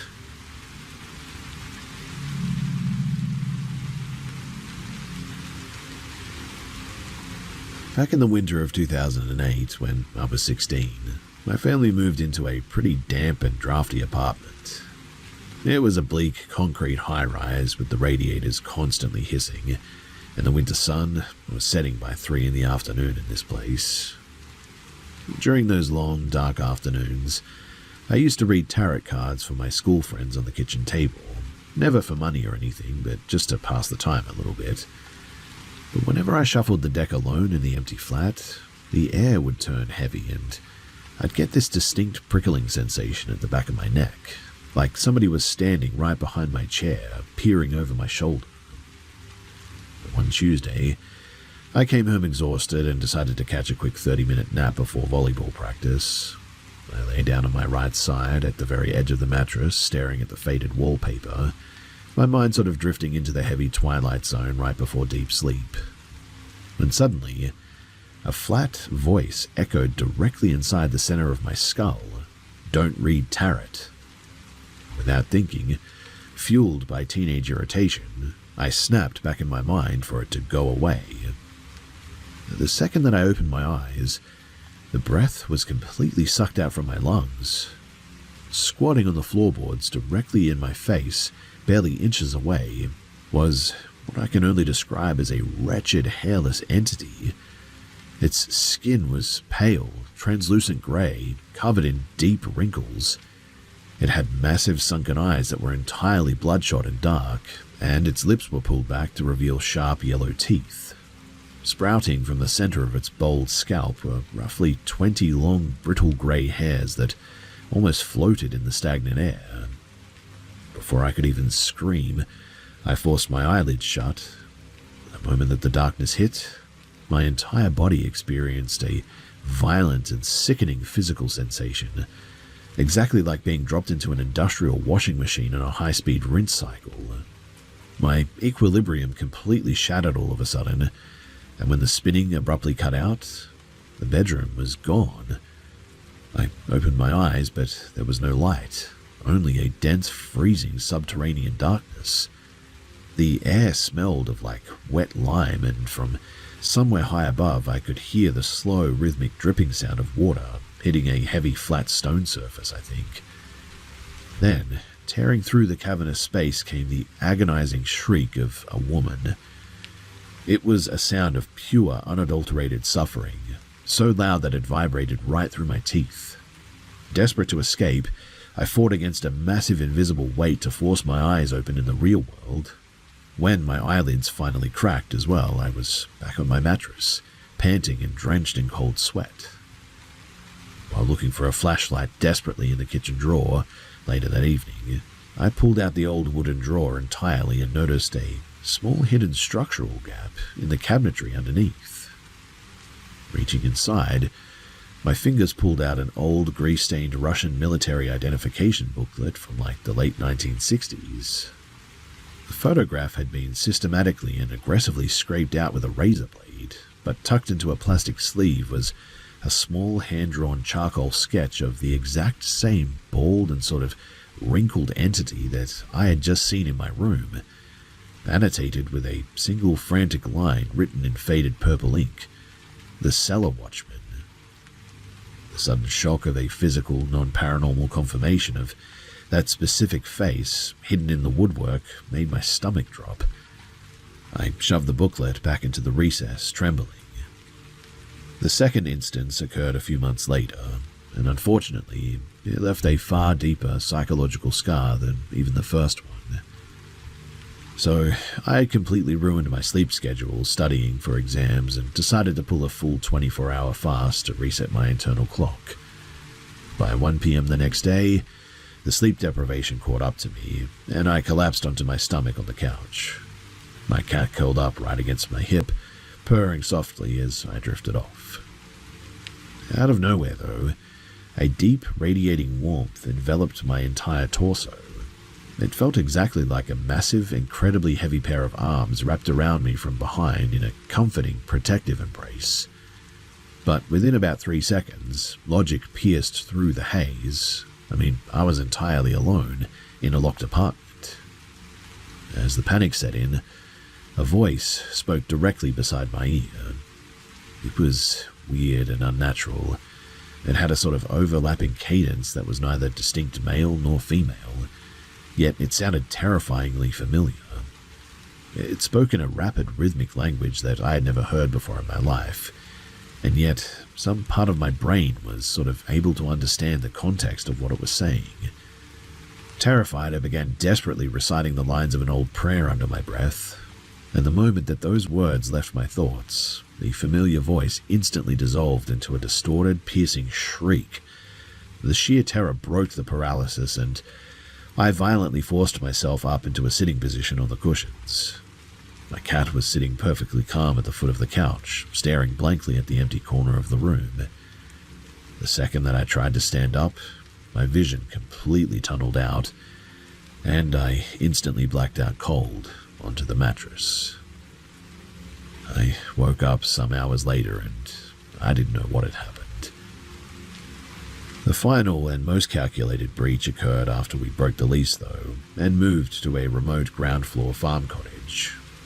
The cabin was bordered by miles and miles of dense protected timberland, and for the first 2 months, the mountain air actually felt entirely inert. But by late November, things came back, seemingly targeting the rear utility wall almost every night at exactly 11 o'clock. It sounded exactly like a handful of coarse gravel or heavy river dirt was being aggressively hurled from the tree line directly against the external housing of our large cast-iron HVAC compressor. On the night of June 17th, and I remember this, I sat up in the dark kitchen to listen for it myself. Right on the hour the impact came, 3 distinct heavy volleys of gravel rattling against the metal casing. My father and I immediately grabbed our industrial flashlights and sprinted outside, sweeping the beams across the perimeter. There were no animals, no low-hanging branches, and absolutely no fresh debris scattered on the concrete pad around the unit. We even had a technician pull the shroud apart a few days prior. The internal fans and the coils were entirely clear, and the casing was structurally sound too. The situation shifted violently 3 days later, though. Around 6 in the morning, while the entire household was still asleep, a massive explosive impact literally detonated against the utility wall. This time it didn't sound like loose gravel, too. It sounded more like a heavy, dense boulder had been launched directly at the metal compressing casing. The shock wave was so severe, too, that the cast-iron housing violently shuddered against the concrete, and the heavy condensation that had pooled onto the internal fins was physically sprayed across the window glass inside. We bolted out the back door in our undershirts, expecting to find a shattered window or a pile of loose rocks or something. But the yard was completely bare. There wasn't a single grain of dirt or a tray pebble on the concrete pad anywhere. But when I knelt down with a flashlight to inspect the metal shroud later that morning, I discovered 3 deep, jagged structural dents driven right into the thick iron plating, something that would require an immense amount of force or energy to do that. I really don't know how something like that even happens, and so, to this day, I still have no explanation for it.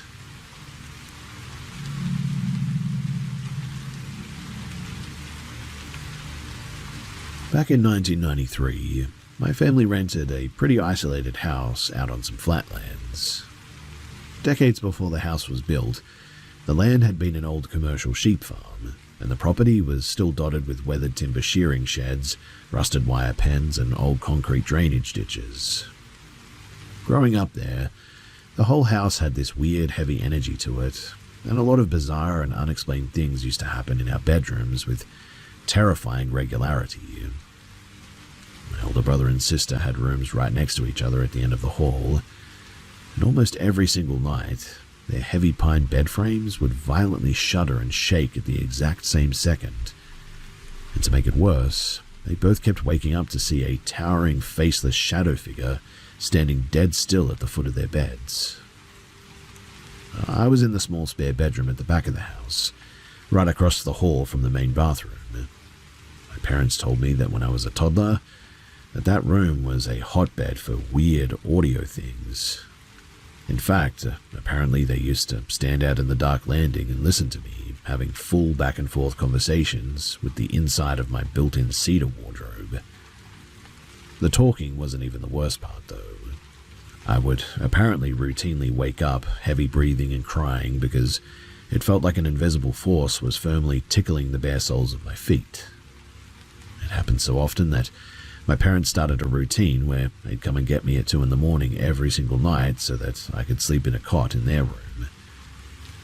Things shifted, though, when my older brother left. My sister moved down into this bigger bedroom in the basement, and I took over her old room right opposite my parents'. The second that original spare bedroom was empty, it started running on its own loop. I would lie awake at night, listening to the locked wardrobe door click open, and the bare iron springs of the empty mattress creaking like something heavy was shifting around on it, and the desktop printer on the desk randomly turning on and cycling its roller in the dark. We had a heavy farm cat as well, but there's no way that a cat had the weight to compress those old iron mattress springs like that. Just no way. The escalation, though, happened during a brutal summer thunderstorm one day. A lightning strike blew out the local transformer, plunging the entire house into pitch-black darkness. While I was dead asleep, I ended up sleepwalking that night. My mum woke up to the sound of me screaming for her from across the hall, and when she ran out into the landing with a flashlight, she found me trapped in a bizarre and sort of mindless loop. I was marching straight into the closed doors of the empty spare room's wardrobe, back up 2 steps, and then throwing my entire weight against the wooden frame again and again. The exact second that my mum grabbed my shoulders to snap me out of it, the power suddenly kicked back on, flooding the hallway with bright light. And in that split second, I remember sort of waking up all of a sudden. I looked past her shoulder into the empty spare room, and a young boy, totally pale and wearing old-fashioned mid-century work clothes, was standing right in the doorway. He made a slow and deliberate come here sort of gesture with his hand before he just vanished after I blinked. The winter that my grandmother came to stay for the weekend and slept in that spare room, the next morning, she stormed into the kitchen completely furious and confronted my father. "Why did you come into my room and wake me up at dawn?" she demanded. My dad was totally bewildered and told her that he hadn't gone anywhere near her room. My grandmother thought that he was playing a sick joke and laid out exactly what had happened. She said that a man with my dad's exact build, height, and hair had stepped right out of the wardrobe. He walked to the bottom of the bed and forcefully grabbed her big toe to wake her up. When she asked what he wanted, the figure replied in a flat and sort of monotone voice, "You need to assist with the yard maintenance." It was the middle of January and the yard was buried under 3 feet of packed snow. The figure then just sort of turned around, walked back into the wardrobe, and the latch clicked shut. The final thing that happened, though, was when my mum and I both caught a brutal winter flu one day. To keep my dad from catching it before his shifts at the manufacturing plant that he worked at, my mother and I moved into the spare bedroom to isolate a little bit. In the early hours of the morning, I woke up to that exact same terrifying feeling from my childhood. Invisible fingers aggressively tickling my feet, followed by the distinct weight of a human body settling down into the mattress right next to me. At first, thinking that my mother was shifting over to comfort me, I rolled around to face her. The space beside me, though, was completely empty. Through the open bedroom door, I could see the bathroom light shining into the landing too, and my mother was standing at the sink across the hall, pouring a glass of water for herself. When I asked her why she had reached under the covers to touch my feet, she stopped, turned around, and looked at me with just pure terror. Whatever was living inside of that house wasn't just a random echo. It was actively mimicking our voices and shapes to seemingly get close to us while we were sleeping.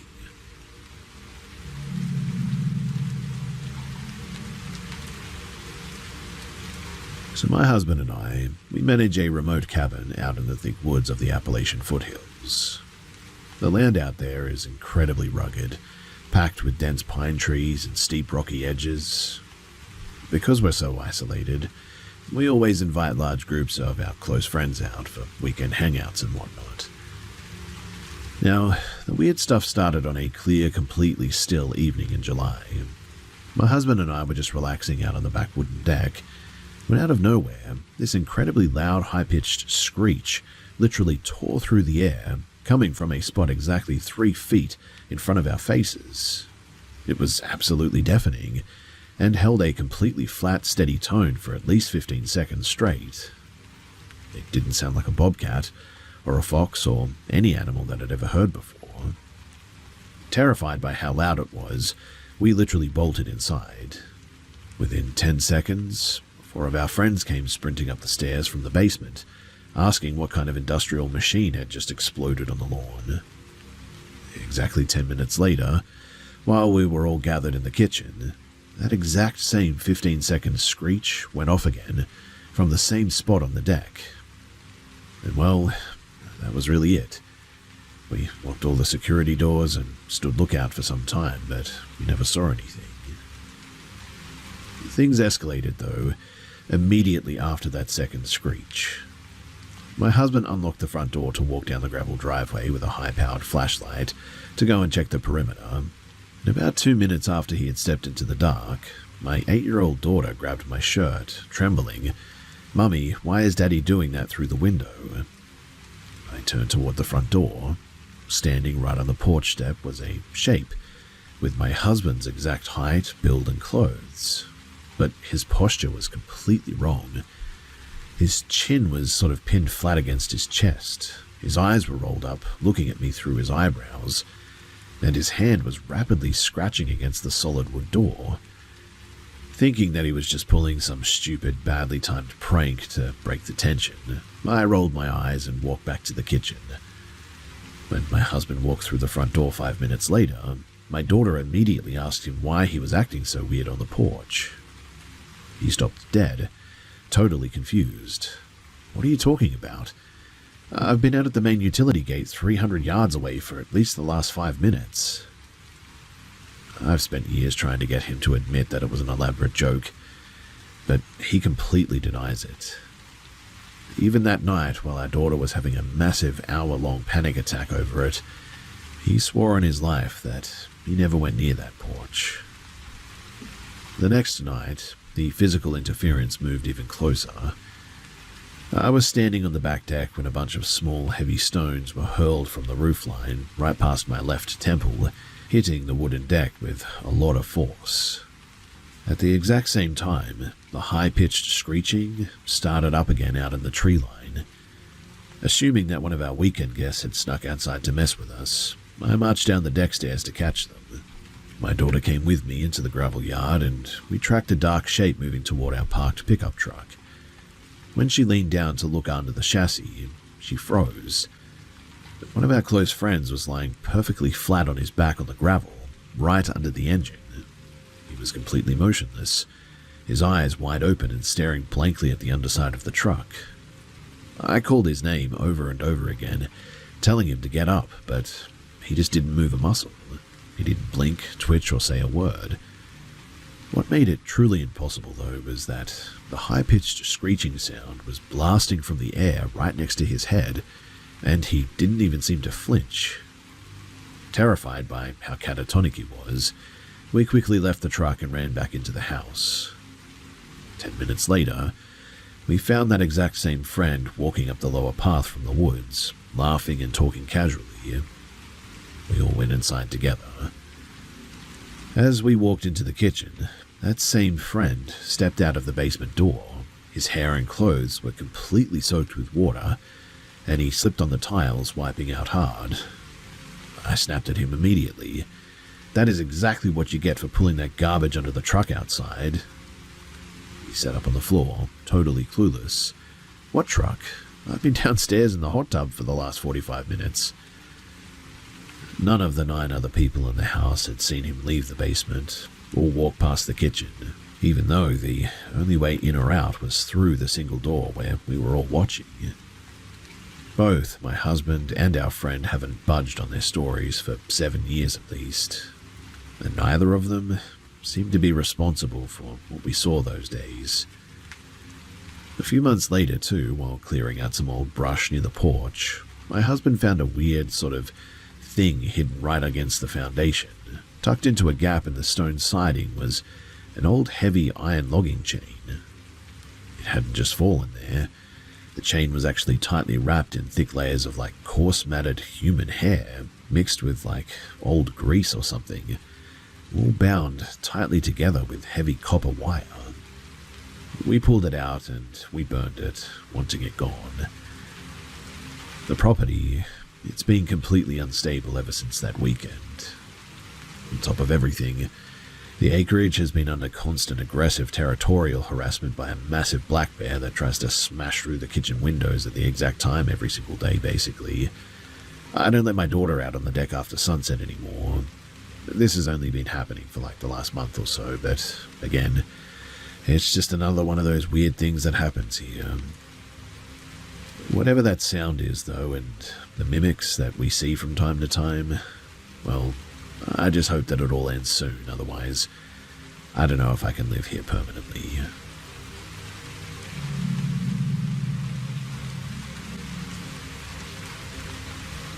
So, I'm going to give some information about my bedroom and the house and how it's all set up, so that everything else will make a little more sense.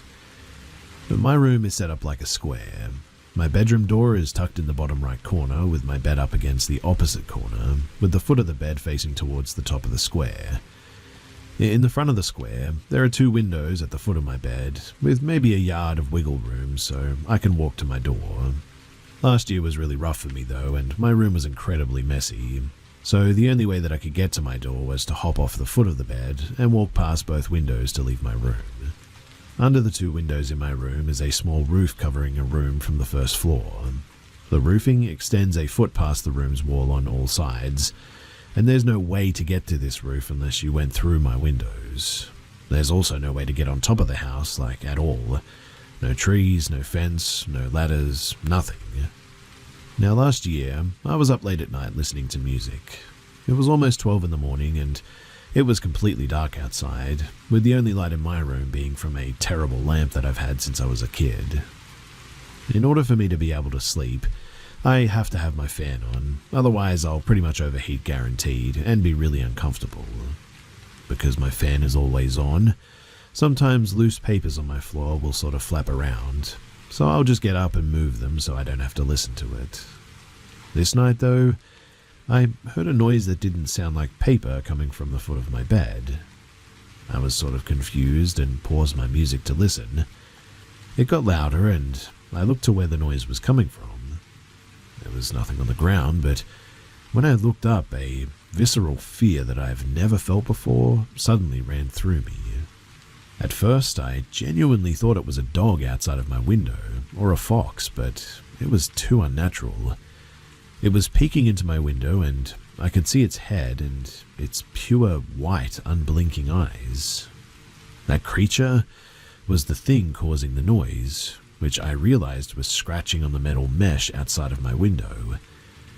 We stared at each other, and this thing was huge. The creature started walking along both of my windows, scratching along the metal until it disappeared off to the side. Its back looked similar to a porcupine almost. I can't even describe it, to be honest. It was just sharp and it looked dangerous and made my breath hitch. I waited a few minutes, and thinking it was gone, I started inching towards the foot of my bed so that I could get the heck out of my room. It walked back across though, scratching the mesh, before sitting at the window in front of me and just staring at me. It paced between my windows for a bit, before walking off to the side and disappearing, keeping those wide eyes on me the entire time. Once I knew it was gone, I kept my eyes on the window at all times and backed out of the room. I sprinted down the hall to tell my parents, who were very disinterested, and, well, that was that. I walked back into my room and kept the lights on as I cried, and I just stared at my windows. I've slept with my lamp on since then, too. Now, a few months later, I had to move schools, and that's where I met Allie. We bonded pretty quickly and became really good friends. 7 months into our friendship, she opened up to me about her paranormal experience and how she thinks that she has some things that follow her around. She told me a lot of stories, but the last one, it made me stop. Allie started complaining about this dog that she's seen a few times across her life and how it freaks her out. Before then, I had never told anyone about the creature that I saw outside of my window, but she described it perfectly.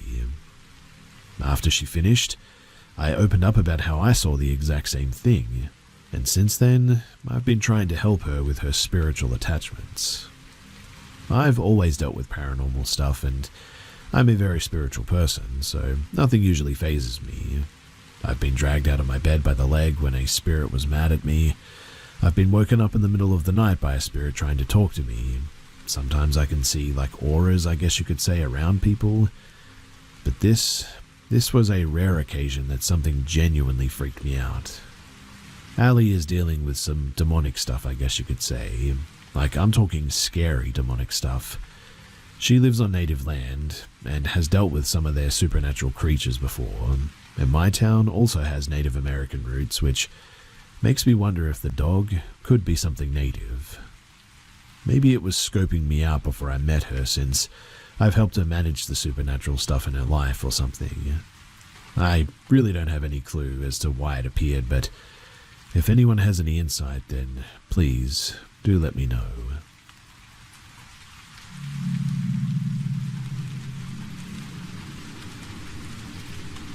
Something reminded me of this incident that happened a few years ago at a friend's apartment, and I thought that I would share it. So back before COVID, around 2019 or so, I went to a party that my friend, 19 and female, was throwing at her place. No occasion or anything, we were just looking for a reason to get drunk, really. Anyways, I showed up and it was a small group, maybe 5 other people, mostly guys. We're all having a good time. A few hours go by, and as we're chatting in the living room, I hear a knock on the balcony fence. For context, they were on the ground floor level, and their apartment was on the far corner of the property downtown in our city. We ignore it and continue on. Another knock follows soon after, and when we go to the balcony, we can't see anyone over the fence. We're all a bit confused, and we've turned the music down by this point, and another knock comes. Only this time, on one of the windows, and then again on the windows beside that one. It's getting closer to the front door until finally this person is knocking on the front door. When the peephole is checked, however, you can't actually see them, which means that they're either ducking down or hiding. So all of the guys tell us to get behind them, and they're going to confront whoever is doing this. They grabbed whatever kitchen knives they could. I think someone had a broomstick too, which was a bit comical, but they busted out the front door. Me and the other girls followed behind, and to our horror, we see a single, very tall, skinny man crouched underneath the staircase with his right hand stuffed into his jacket pocket. His eyes looked yellow and bloodshot, and he immediately started to take off. The guys caught up and started questioning him, and he makes up some story about looking to get a haircut. They tell him to get out of here, and eventually he does.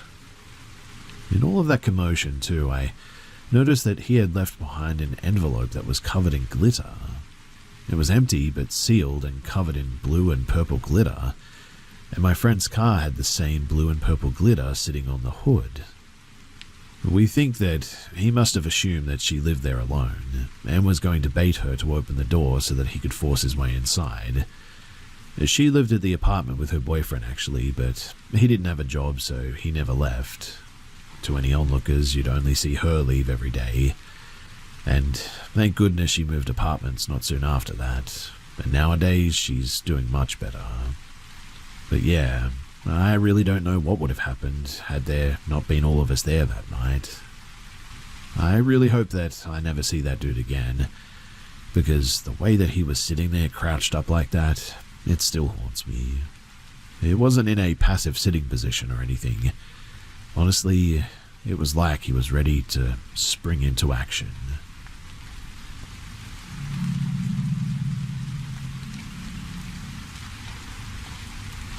So I was just 4 years old, and my parents had just moved my family into our first house. They decided to have a big family sleepover in the living room with my cousins, aunts, and uncles, and I remember that night that we watched Harry and the Hendersons, which was quite scary for me as a 4-year-old. And after the movie, we all went to bed. I remember this night really clearly too. It's possibly one of my earliest memories, in fact. But a cartoon girl woke me up. Her blonde hair and pink dress is still vivid in my mind to this day. She was holding a paint bucket and a ridiculously large paintbrush. She asked me to come outside with her because she wanted to paint some things. So I followed her out the front door. No one in my family woke up or noticed, by the way. The girl led me out to my father's truck parked on the side of the house. For context, I was a very small child and my dad's truck was tall and lifted. But there's no possible way that I could get in on my own, or even reach the door handle to open it. I always needed to be picked up to get into it, and I also rarely ever rode in it. So technically, I wouldn't have been familiar with how to get in it myself. And well, anyway, she opened the truck door and then set her paint bucket on the ground for me to stand on to get into the truck. Also, yes, my dad didn't have his truck locked. We kind of lived in a neighborhood out in the middle of a bunch of farmland. My dad seems to think that nothing can happen out there, so he doesn't care to lock his truck or pretty much anything.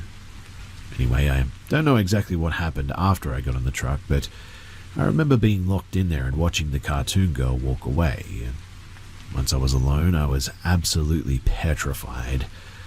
I felt like I was being watched, and I remember being horrified about that Bigfoot Harry from the movie coming out to get me. So I did what any 4-year-old would do, and I freaked the heck out.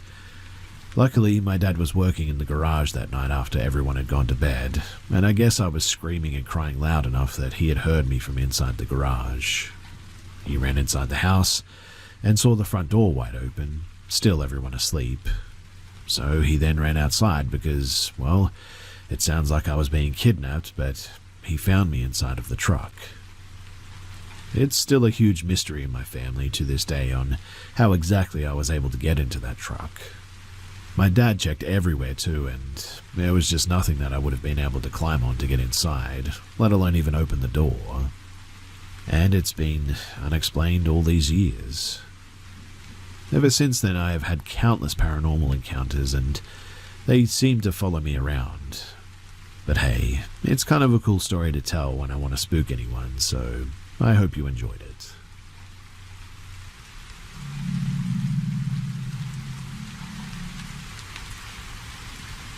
I enjoy sleeping outside, and I have a tent in the back corner of my yard up against the woods.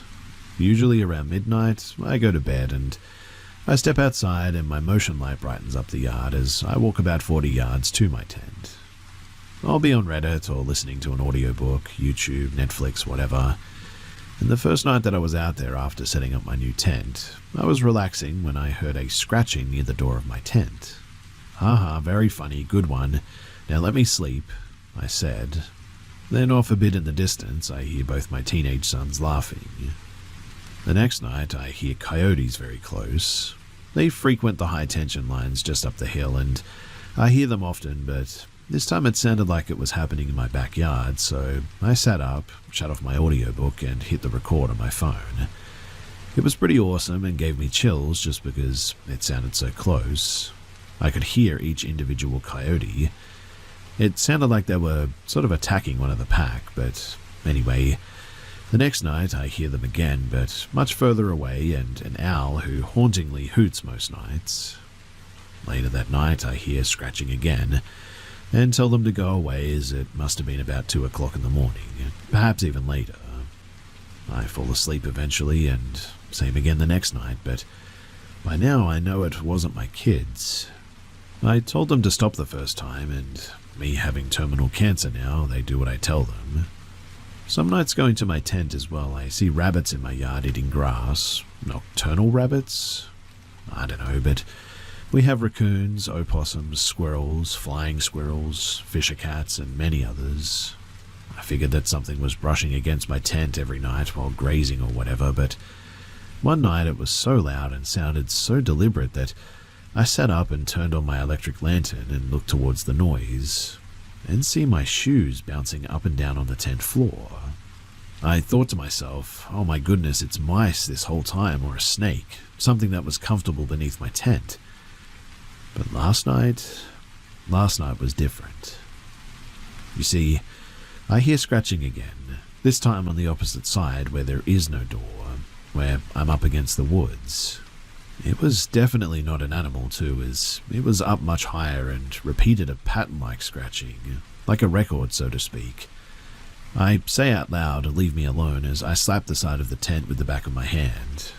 I could either hear or feel footsteps on the wet grass because it moved away and brushed up against my head and arm and stopped there. I had this pressure against me and I didn't move because I was terrified. After about 15 seconds, I felt it slowly move away and stop probably a foot or two away from my tent. It was weird to hear myself say loudly, "The power of Christ compels you." I couldn't think of something better to say. It just came out and, well, it seemed to work. I wanted to go in the house, but I was too frightened to open my tent and break for the porch. So I turned my audiobook back on, but turned the volume all the way up, and somehow, eventually I fell asleep. Tonight, though, I'm sleeping in my bed, and tomorrow I will go through the video on a bird feed camera that might have caught something. Being a skeptic, I will assuredly make some more excuses on what it could have been, but I was so scared last night that now I think that perhaps one day, who knows, I may become a believer.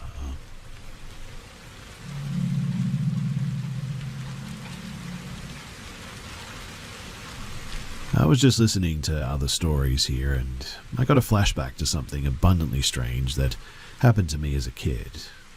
I figured that I should share it here, otherwise, well, I'll probably forget it for like another 20 years again. So my parents took me and my brother camping. I guess the place is still there, Nelson's family campground, along Halesbrook in East Hampton. My brother and I used to slip quarters in the arcade machines that they had in this log cabin-y sort of main office thing, and we loved it.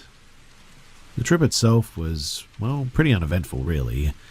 Mum and Dad were nagging at each other and lightly fighting. Dad took us fishing at one point. We didn't catch anything and he was kind of being a bit of a jerk. My brother and I were in Scouts, so we were pretty familiar with the outdoors. We went fishing and camping all the time with our uncle, who took us on more backwoods kind of trips. So we thought that this would be a breeze for us. It's like 4 a.m. one of the nights that I've got to pee. I've pretty much seen it all, and the campground is safe, and all I've got to worry about is skunks and possums. I put on a jacket and crawl out of my tent and walk over to the bushes. I'm standing there, member in hand, and I see this animal head with glowing green eyes low in the bushes, about 20 feet out, maybe a foot or two from the ground. I assume it's a possum, so I start to pee.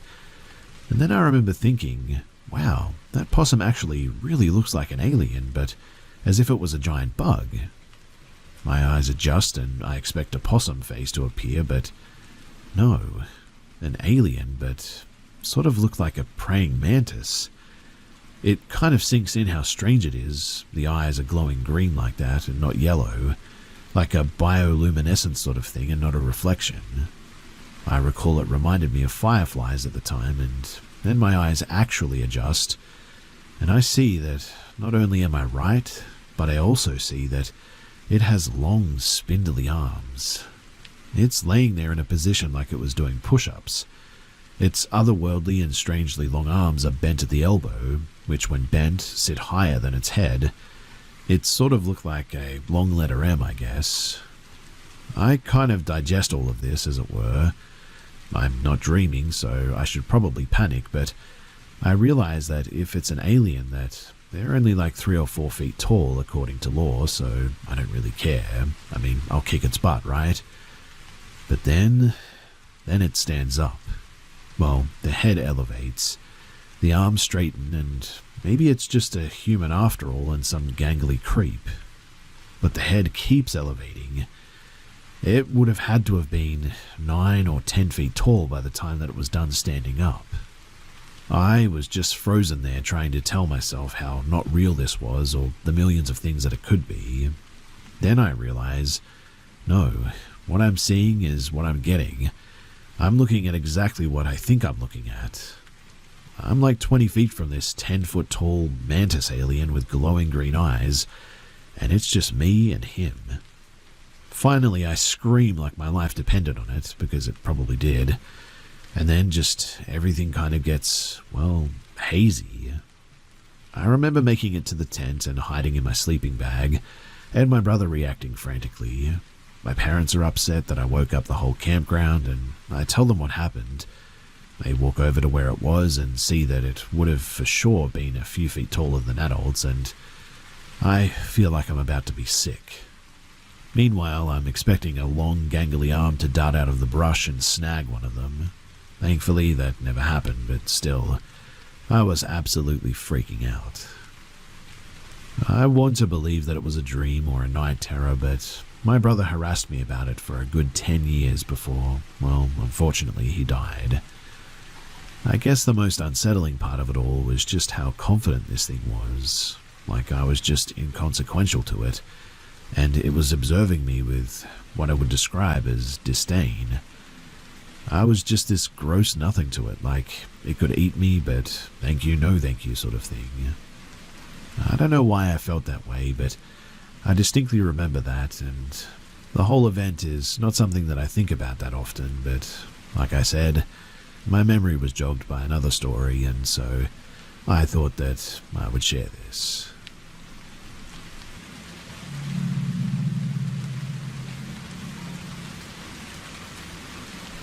A little while ago, I heard a chair move in the other room.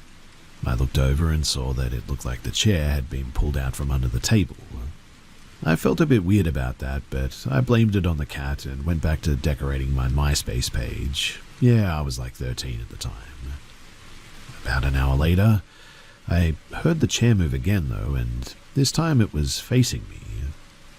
Again, I tried to blame it on the cat, but that's when I noticed that the cat was above me, on the printer, soundly asleep, and had obviously been there for quite some time. When I realized that, I had the craziest chill run up my spine, because we didn't have any other pets, and if something was in that chair, it was sitting there, and seemingly looking at me. I was so freaked out I ran into my sister's room and hid under her blankets. She didn't wake up but was really confused why I was in her bed in the morning. When I told her what had happened, she said that she had seen the ghost in the house too. Apparently, one night she woke up and saw a tall man in a cowboy hat standing at the end of her bed. In that moment, she thought that she was going to die and hid her face under the blanket, but nothing happened for so long, so she eventually looked and the man was gone. This was my mum's husband's house, and apparently he'd had multiple priests and mediums come through, and they all said the same thing, that there are 3 spirits in his house, and apparently one is a cowboy, the other is an old woman, and the third is an indigenous man. I don't know which one was messing with the chair that night, but I am super glad that I never saw the cowboy at the foot of my bed.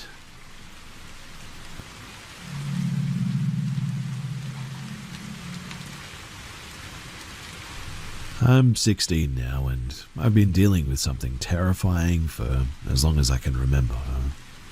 It all started when I was 5, and honestly, I still don't fully understand what's going on. I know that some people won't believe me, but I need to share this, get it off my chest, and maybe someone out there has gone through the same thing and will know what to do. So, it all began when my mum, who was a single parent at the time, met my stepdad. He was super nice, and eventually we moved into his house. My stepdad had a daughter who was 8 years older than me, and I shared a room with her, but she wasn't around much because she was already dating and out with friends a lot. The house was old, like built in the early 1900s, and I remember feeling a bit creeped out almost immediately. At first, it was just nightmares. I was scared of the dark at the time, so I used to sleep in my stepsister's bed because it was closer to the hallway light. But every time that I slept in her bed, I had this awful nightmare where something chased me, trying to hurt me. I was only 5, so I didn't think much of it and just stopped sleeping in her bed. But then the nightmare started happening in my own bed too. It wasn't every night, but often enough to scare me. I couldn't really explain it to anyone because, honestly, who's going to believe a little kid saying that they're haunted? Over time, though, things got weirder. By the time that I was 7, we redecorated the room, and I started noticing, shadows moving at night and hearing random old-timey music. I'd wake up in the middle of the night and see shadows standing in the corner or behind the door. One night I woke up, but instead of being in my room, it felt like I was in my grandparents' old living room. It was completely empty, and even though I knew that I was awake, I couldn't see my room at all until I bumped my head on the door. That was when I started to seriously freak out, but I didn't tell anyone because I thought that they would just brush it off. By the time that I was around 9, though, I became convinced that it was the spirit of the old woman who used to live in the house. The reason for this is that the only owner before us was a 96-year-old woman who died in a retirement home, and I thought that her spirit had stayed behind. I'd see her shadow standing in the corner of the room where my stepsister's bed used to be, or I'd feel something pulling at my feet while I slept. Sometimes I'd see her standing behind the door, just a silhouette through the glass. I never really saw her face or anything, but I was convinced that it was her. I got to the point where I got used to her presence. I wasn't exactly comfortable with it, but it became a part of my life, I guess. That is, until things got worse. Her presence started to feel, more aggressive, I would say. She'd move around more, and her shadow looked less human, taller, skinnier, and somehow more threatening. The nightmares, they became more intense, and I could feel her in other parts of the house, not just in my room anymore. I'd hear footsteps on the stairs, like someone was walking around late at night, and the whole house just felt very off. This went on until I was about 10, and that's when I told my aunt about what I was going through, and she convinced my mum to have a priest come and bless the house. And weirdly enough, after that, everything stopped. For 2 years, no nightmares, no shadows, no weird noises, nothing. It was a huge relief for me at the time as well. But then, when I was about 12, my dog died, and everything started up again. I'd see my dog lying on my parents' bed, even though he was gone. Sometimes I'd hear something eating from his food bowl, even though our other dog was nowhere near it. And once, our kitchen clock, which had been hanging on the wall for years, randomly fell off and rolled all the way to my dog's food bowl. This time, even my parents noticed the weird things happening, but eventually they just sort of pretended like it wasn't real. They'd say that I was imagining things, or that I was just overthinking it. Then, when I was 14, I invited a friend over for a sleepover one night. She believed me when I told her about the haunting because she said that she could see spirits. But we decided to set up an experiment to see if we could catch anything on camera. We put cameras in the room, and the next morning we actually found something. There was a dark shadow lying between us in the bed, completely still like it was dead. The camera stopped recording at 3:30 in the morning, but what we saw freaked us both out. I showed the footage to my parents, hoping that they'd finally take me seriously, but they just made me delete it. I wanted to send it to someone who knew about this stuff, but they wouldn't let me. After that, things went quiet again for a couple of years, and genuinely I thought that maybe it was all over at this stage. But 6 months ago, everything started up again, and this time it's way worse. I've been dealing with depression for the past year, and somehow that seems to have triggered the activity again. The shadows are back, the noises, the feeling of being watched, everything. A few nights ago, I heard my brother's voice calling my name at 1:30 in the morning saying, "Come take a quick look," or something to that effect. But it didn't sound right. It was his voice, but it was like a recording maybe. Then it switched to my dad's voice saying the exact same thing. I didn't respond, and I'm glad that I didn't. I think that it feeds on fear, and I think it gets stronger with that or something. I'm going to see a medium tomorrow. Unfortunately, my best friend moved abroad, so I can't really ask her for help anymore. I don't know what this thing is or why it's attached to me, but I really, really need some answers. If you're going through something like this, please don't ignore it. Find someone who can help, whether it's a priest, a medium, or someone who understands. Don't let other people's disbelief stop you either. I'll keep you guys updated after I meet with the medium, but please, do wish me luck.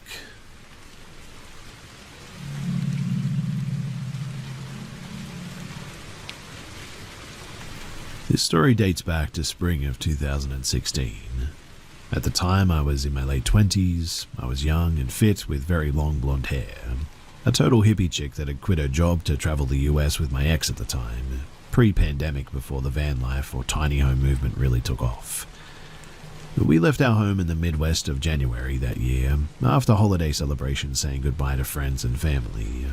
By sometime in April or early May, we made it to southern Texas and decided to check out Padre Island National Seashore.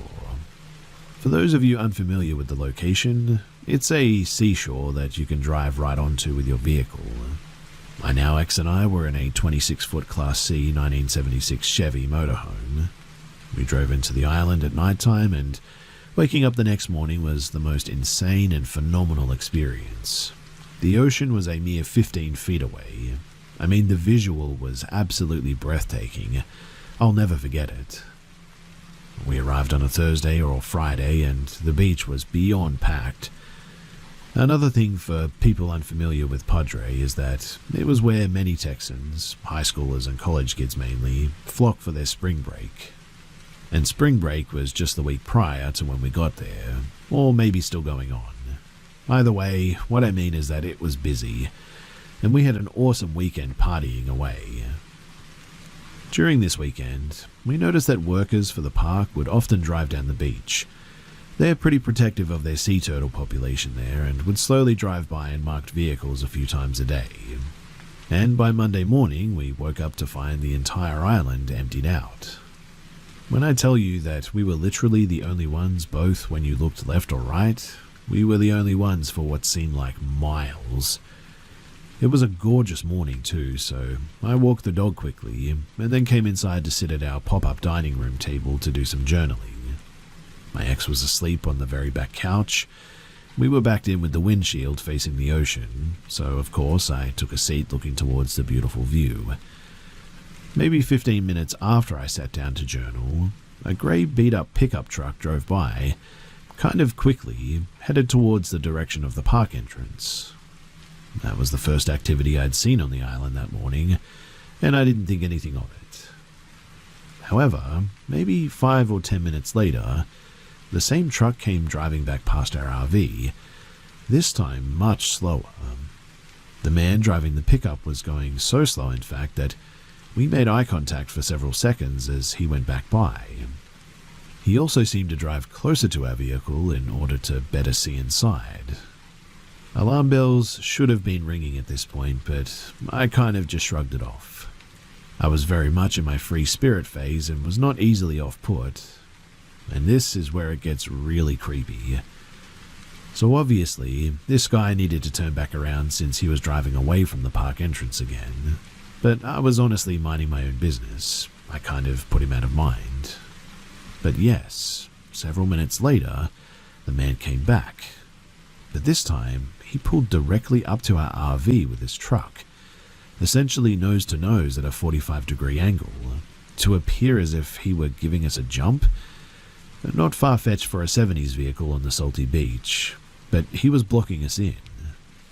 It was now that my heart dropped and I began to get a bit scared. I screamed my ex's name immediately and he jumped up from the couch. I know that he could hear the panic in my voice, but I'll never forget just how quickly he got up and how he had his arms spread across while he ducked down to see through the windshield. He was 6'5", very bearded, and I'm 1,000% sure that he was the only reason that the man in the grey beat-up truck sped off like he did. It took several minutes for my heart rate to return to normal.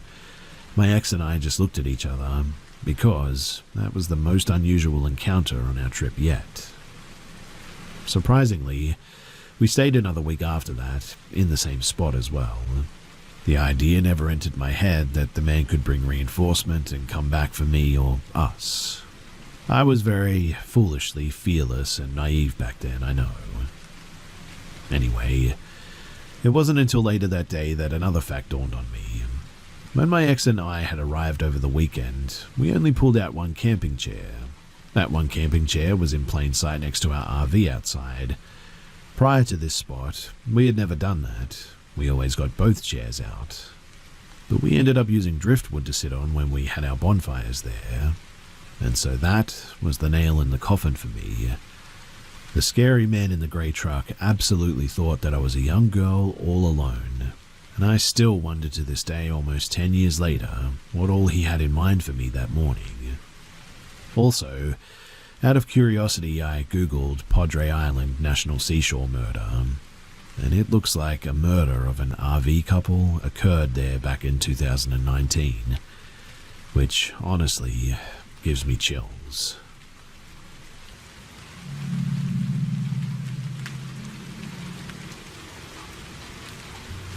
I would like to start by saying that I know that this story sounds crazy. I know it sounds made up. I could write a book off of the things experienced in this house.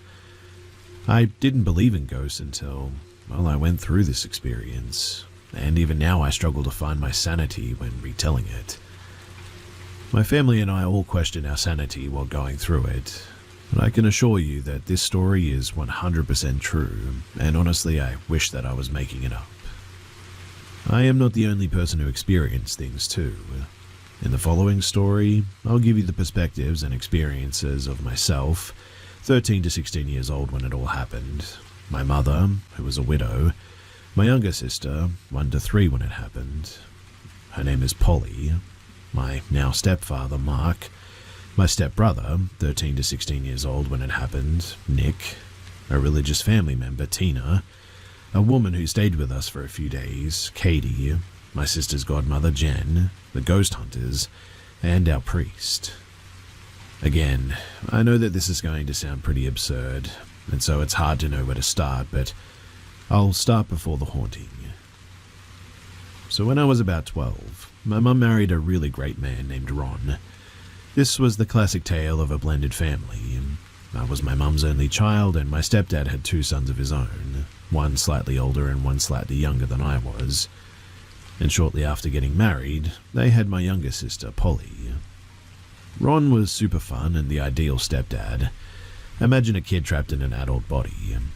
The only thing that I didn't like about Ron, well, his family and his church. His family was super dysfunctional and toxic. His kids were, like, real bad, and I hated being around them. I'll get to more of this later, but he didn't have custody and was trying to get it. His church was also very different from what I was used to. I grew up Catholic. I'm not sure what he was, but at his church, the service would take hours, And there would be people barefoot in the aisles, randomly shouting out, speaking in tongues throughout the whole production. Nothing wrong with that, I guess, but if you're a Catholic and have ever been to this kind of church, it's a very different experience. We didn't go to this church often, but after my sister was born, he wanted to go a lot more. Now, there was this one very old sweet lady at this church who would always come up and say hi to my mum and the new baby. We didn't know her well, and she would be the first odd experience that we would have. You see, one day my mum, Ron, baby Polly, stepbrothers and myself all went to this church. The older woman came up to us and, instead of her typical upbeat, happy demeanor, she seemed very concerned and pulled my mum aside from the group. She warned my mum that she could see and sense a very, very dark, evil, powerful energy attached to Ron's family. She said that she could see it already affecting him and his boys, and warned my mum that she needed to get my sister and myself away to keep us safe. This woman was very concerned, but obviously my mum just sort of brushed the whole situation off as just a crazy lady thing. His kids kept getting worse though. All sorts of things, like one tried to kill his grandfather, theft, vandalism, all sorts of stuff. So they weren't allowed to come around as often. Simultaneously, my stepdad began to get cranky, sluggish, and a bit weird. I even started feeling very uncomfortable around him and disconnected. This all came to a head shortly after my sister turned 1. Unfortunately, my stepdad, he ended his own life, and I was the one who found his body. We had no warning. In hindsight, I could see changes in his behavior, but none that could have made us think that this was coming. He left a note to my mum and sister, literally, deeply, sloppily scratched into the wood on the top of a desk in the same room. Very rushed and not at all in the right state of mind. My mum, she went into a months-long state of shock, not eating, not talking, barely able to make eye contact. We moved out of the house in with my grandparents temporarily, and this is where things started getting weird. My mum was the first to have these little experiences. She claims that she could just feel Ron's presence with her when she would rock Polly to sleep or hang out in Polly's nursery. She would think that she would accidentally hear Ron, sort of behind her, or catch a glimpse of him in the corner of her eye or something. But then she started smelling his cologne, clear as day, regularly. Eventually, my mum bought a house for us to move into. On the day of closing, she slept in the house on her own the first night. She claims to this day that she knew everything would be okay because she felt his presence there so strongly and could smell his cologne everywhere in the house. She spent the whole first night crying, but feeling reassured that she was going to give us a great life. And Ron's presence was apparently a great comfort to her. It really all started as these very minor, some could even say positive or comforting, experiences. It wasn't until the first majorly weird experience. So months after moving in, my mum was heading home with Polly from daycare. Polly does not remember Ron and at the time did not know that he had died. One day, as my mum and Polly are heading home, Polly, maybe 2 years old now, says to my mum that she doesn't want to go home. My mum obviously asks why, and Polly responds, because that's where Daddy is, and Daddy is sad. My mum is silent. Polly continues, Daddy can't breathe, his throat hurts, Daddy is choking, and starts making choking noises in the back seat. My mum absolutely loses it, and speeds home. She immediately tells me, and I'm like, yeah, I don't know about all that. But it was hard not to believe her when hearing the panic and the fear in her voice. We didn't live there long until I started experiencing things as well. The house is a historic home and had cold spots, I guess you could say. Not, oh, the windows are cold in this room, so it's cooler type of spots, but I mean significant drop-offs in temperature by 15 to 20 degrees in those areas at least. The cold spots? Well, number one, my sister's playroom on the first floor of the living room. The second, my bedroom closet only, upstairs. and the third my sister's bedroom upstairs.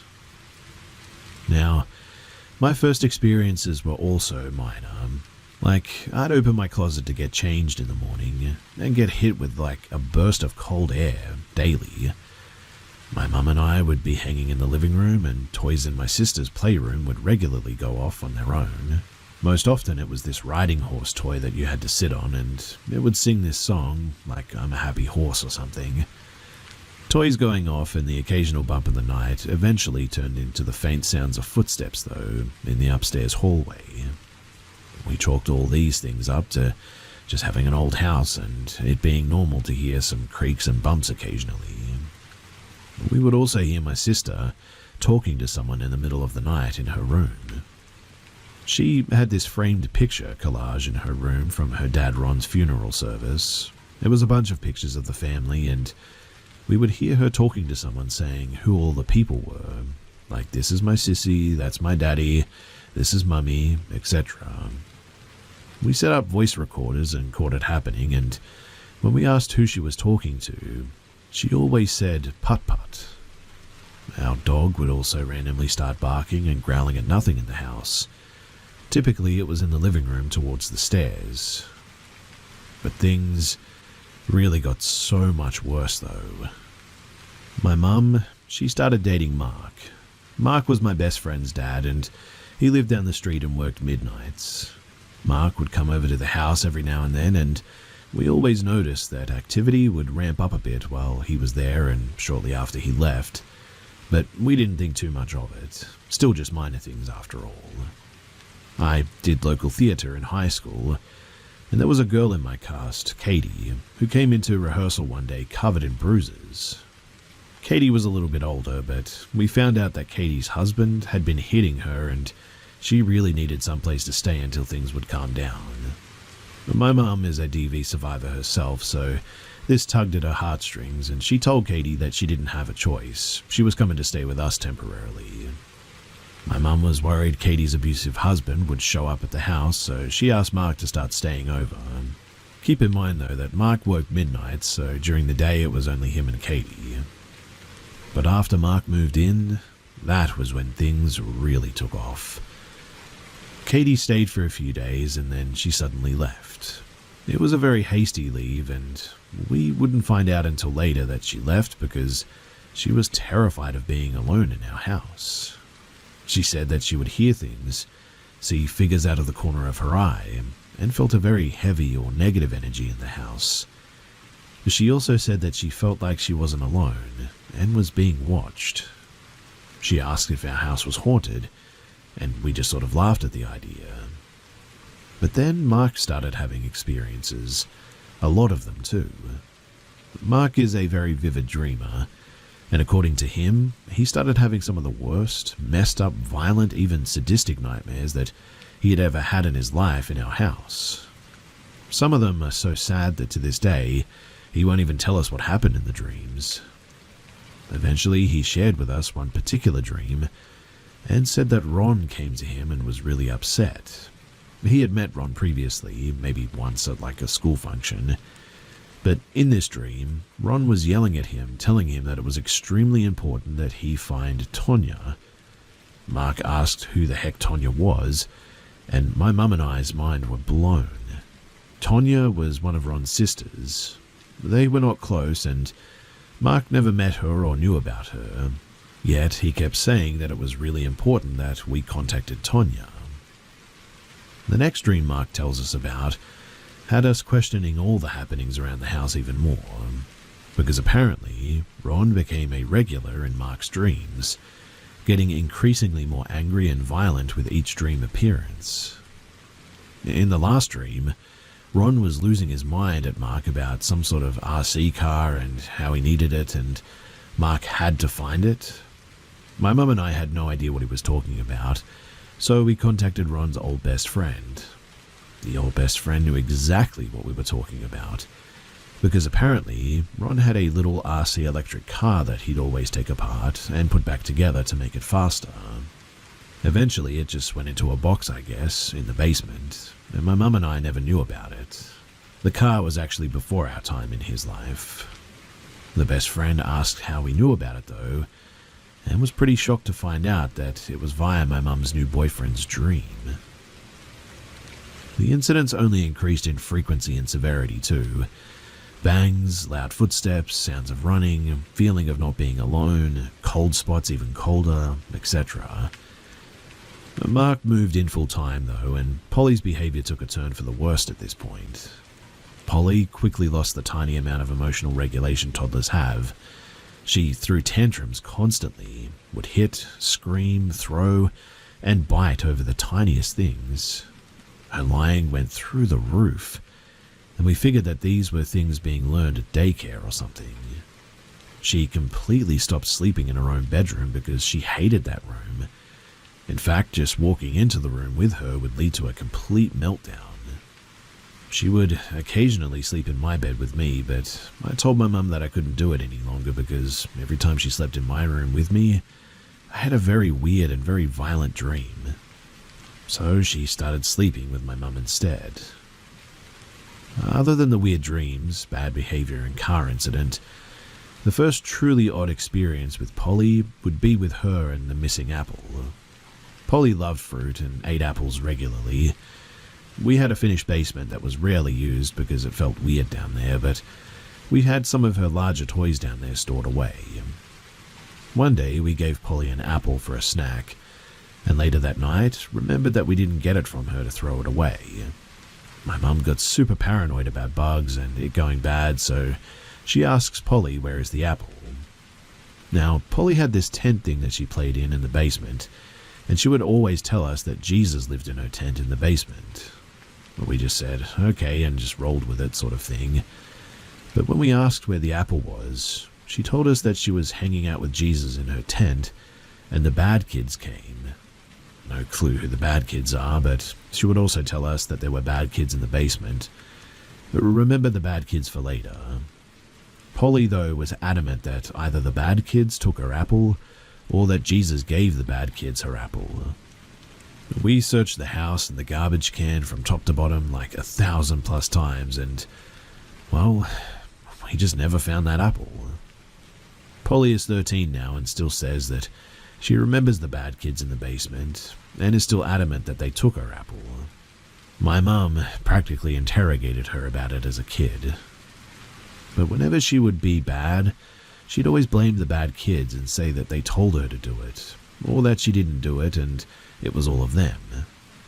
Her behavior, though, kept getting worse, until she eventually would get so upset about something that she would start screaming and biting herself until she even drew blood. This is obviously not normal for a toddler. Keep in mind this new habit too, because this only gets crazier. A side experience my stepbrother, Nick or Mark's son, had soon after that also included the basement. He didn't live with us, but he had a key and he would come and go. He was not fully aware of any of the things happening in the house at this time, but he was coming over to hang out, and we were still out running errands. He said that he would just wait for us inside, and he swears on his life that when he walked inside, he clearly heard my mum's voice calling for something from the basement, and heard what he described as kids. He went down to look for them, and then called me to ask where we were. I obviously said that we were still out and asked why, and he was adamant that he thought that he had heard us. Well, while down there apparently, he felt the need to go to the toilet, because what story would it be without my brother going to the bathroom? But anyway, he didn't want to make the main bathroom smell, so he used the basement bathroom since he was already down there anyway. And he claims that right after getting off of the phone with me and being mid-business, he heard a child laugh right behind him, and it absolutely terrified him. According to him, he has never jumped off of a toilet so quickly. Now, we had been living in this house for maybe a year at this point, and the experiences were only getting more frequent and, well, pretty much undeniable.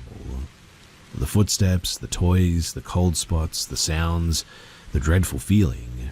Making excuses for the things happening around us was getting to be pretty difficult at this stage. Polly is being bad, nobody is getting any sleep, We were frustrated, exhausted, and drained mentally, emotionally, and physically. And I think that's when whatever we were dealing with, it took advantage of us the most. Polly started having night terrors regularly, very different from a nightmare, and also started sleepwalking too.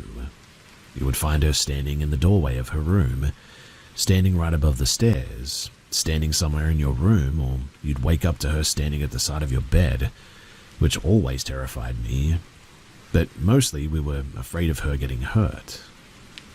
At the same time, the sounds of heavy footsteps upstairs became regular. And I remember one night my mum had put Polly to sleep up in her bed, and Mark, my mum and I were still sitting in the living room just watching a movie, when clear as day, we heard someone absolutely booking it down the upstairs hallway. We give each other that look, and my mum says, heck no, she's going to check that. We needed to make sure Polly wasn't sleepwalking though, so somehow they convinced me, the teenager, to go upstairs and check on my sister. And there she is, fast asleep on my mum's bed, certainly not sprinting through the hall. Another memorable experience, though, was soon after my sister's 3rd birthday party. Mark, my mum, and myself are just hanging out in the living room with Polly upstairs asleep, and we hear someone come barreling through the hallway and down the staircase. The stairs were on the left far side of the living room against the wall. At this point, the sound of footsteps has become such a normal occurrence that it doesn't even fully weird us out anymore. But this night was different. Polly had some helium balloons from her party in the doorway of her playroom, and as we're all sitting there, after hearing someone or something come down the stairs, I kid you not, we start seeing one singular helium balloon very slowly float from her playroom across the living room and up the stairs. I was absolutely astonished by this. None of us could believe what we had just seen. My mum went to get the balloon and found it halfway up the stairs on the landing. To this day, I still get goosebumps whenever I remember this moment.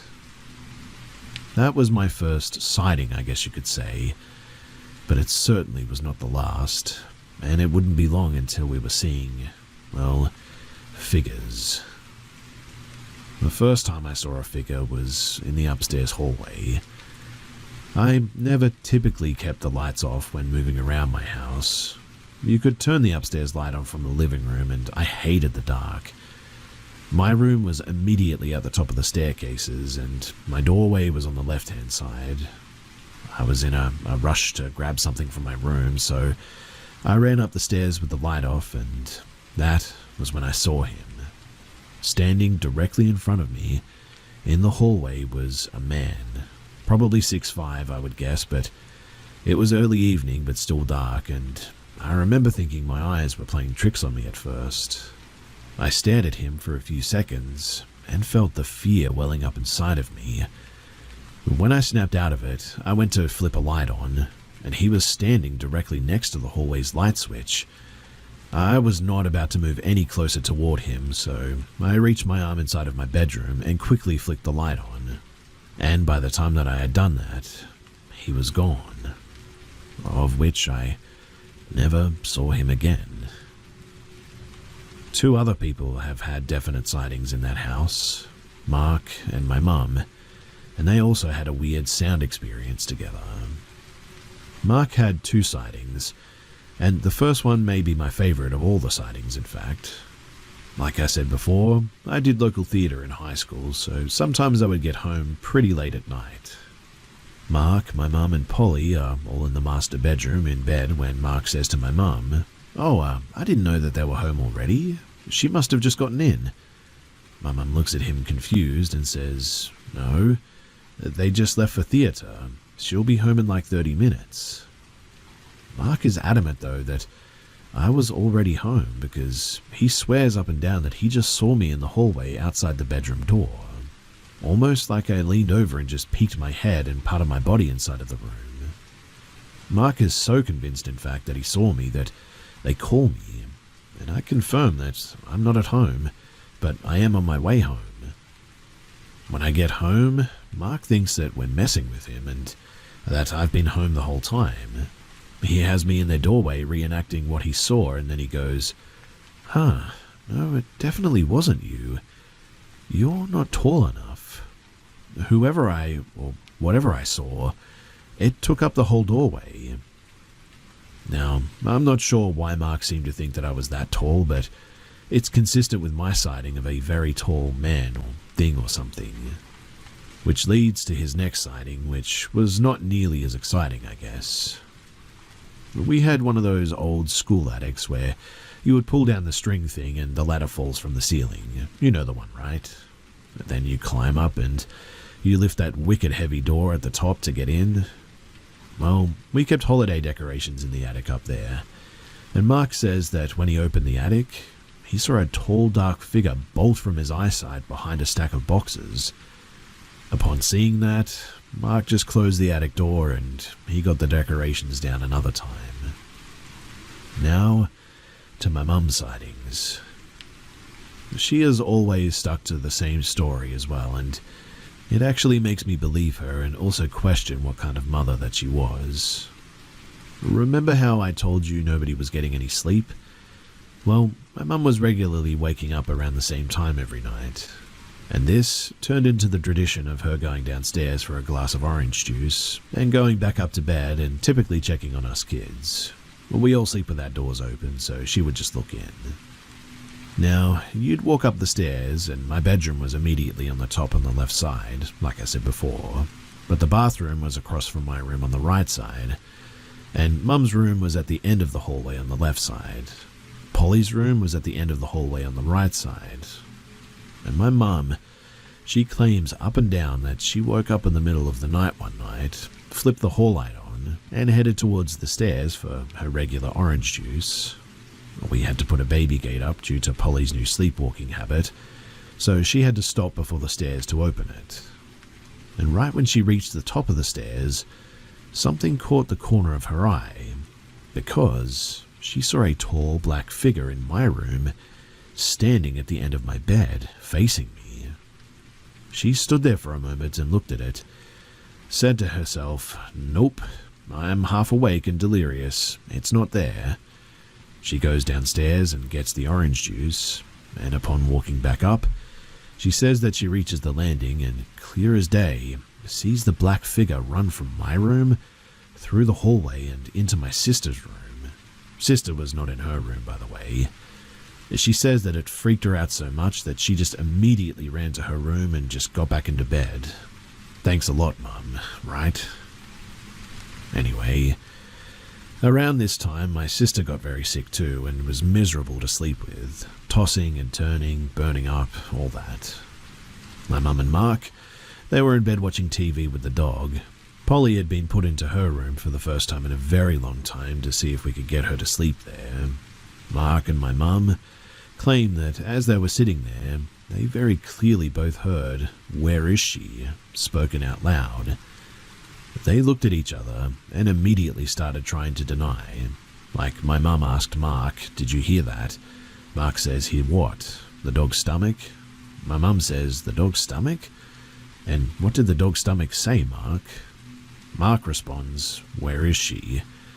They then both freak out and run to my sister's room, grab her, and they put her back into bed with them. And here is where things, well, they took a bad turn. So, remember how nobody is sleeping or everyone is having issues with sleeping? Well, I had started to get really, really bad sleep paralysis. I had never gotten it before, but it became a regular occurrence. And one night in particular, I woke up, but I couldn't move. I was sleeping on my stomach, so half of my face or my right cheek was in the bed, and I remember knowing that I was dealing with sleep paralysis and needed to snap out of it. And I started to see the room around me or behind me glow red, and I could see shadows on the walls around me just out of sight. I heard two voices, neither of which I would describe as human. The first voice was on my left side and was very deep, guttural, almost growly, but repeating something over and over in a very rhythmic-like chant. It wasn't English, and it sounded like no language that I could recognize, other than maybe Latin, which we would hear at church sometimes. The other voice was higher, though, grainier, and sounded more agitated, I guess. It was like the higher voice was egging the lower voice on, and it also wasn't in English. It was then that I felt the most insane, heavy pressure on my back pushing me down into the bed. I remember thinking how I knew that I was in sleep paralysis, how it was likely to be a dream even though it seemed so real. The harder it pushed me, though, the more difficult it got to breathe while the rhythmic chanting only got louder. I remember starting to cry and genuinely thinking to myself that I was about to die. If you've never been in a situation where you genuinely thought that you would die, know that it's a feeling that it will never leave you. It sticks with you forever. Well, I tried to move, and I remember straining to scream or just make some sort of noise, anything really, but I was stuck and just completely helpless. But whatever this thing was, it was going to kill me, and I began begging God in my head to save me. I'm not even religious, but here I was praying, when all at once, it just stopped. I remember feeling my heart pounding in my chest, and unlike other bouts of sleep paralysis that I had gotten, immediately after the chanting and the pressure had stopped, I could move. I never had to, wake up out of it, which was just so weird to me. The next morning, as I was getting ready for school, I was terrified and, well, eventually I broke down in tears telling my mum about what had happened as we got ready for the day. As I was changing my clothes that morning, she walked by my room and stops me, because I had scratches all over my back. Not deep ones and no bleeding, but red scratches all the way down my back. That same day, my mum gets a call from my little sister's godmother, Jen. Jen is a bit freaked out and says that she needed to call my mum to see if we were okay. My mum wants to know why she's asking, and Jen proceeds to tell her that the night before, she woke up in the middle of the night to a tall, dark figure standing at the end of her bed. She felt frozen and immediately felt a deep sense of dread. She started feeling overwhelming pressure on her chest, pushing her into the bed.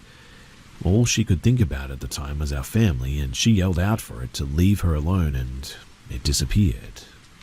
She apparently needed to call us and see that we were okay and what was going on. Mind you, she had no idea about my own experiences that night, or about any of the other things that were happening in the house. This was too much of a coincidence for me to just dismiss, and we couldn't rationalize it or explain it away. If it was just my own experience, we maybe could have made some excuses, but how the heck did Jen know? And also, what did Jen also see? And so, it was at this point that we knew that things were getting serious and that we really needed some help. My mum had friends that considered themselves amateur ghost hunters, I guess you could say. And when they'd heard about the things going on in the house, they were down my mum's throat about coming in to investigate. They set up cameras and recorders and, well, just all sorts of gear. We all had to leave for a weekend while they looked through the house, but I was just a young teenager, so I was not allowed to see all the findings. But my mum and Mark were there to see them, and they showed the findings to my grandparents. My grandfather is a big military war vet, a sort of no-nonsense guy, and he said the recordings gave him chills, and he never liked coming to our house because it always felt odd there. The most active room, though, apparently was Polly's room. Polly's room was an icebox and was pretty active, I would say. Every cross from the house was placed in her room, and we even had a rosary blessed by the Pope in there.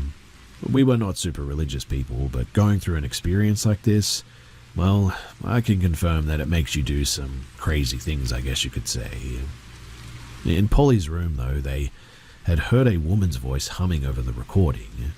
They even caught something moving the recorder around, and clear as day heard a male voice say, "What is this?" while moving the recorder. They caught toys going off in the playroom, and caught the doorknob on my bedroom closet jiggling at one point. They also asked if they could come in and do some more research, but my mum said no to this because things ramped up a bit in the house after that, and also Polly's behaviour really spiked. We knew then that we needed some other help, a different form of help, I guess. We first reached out to a woman in our family, Tina, who was very involved in her church.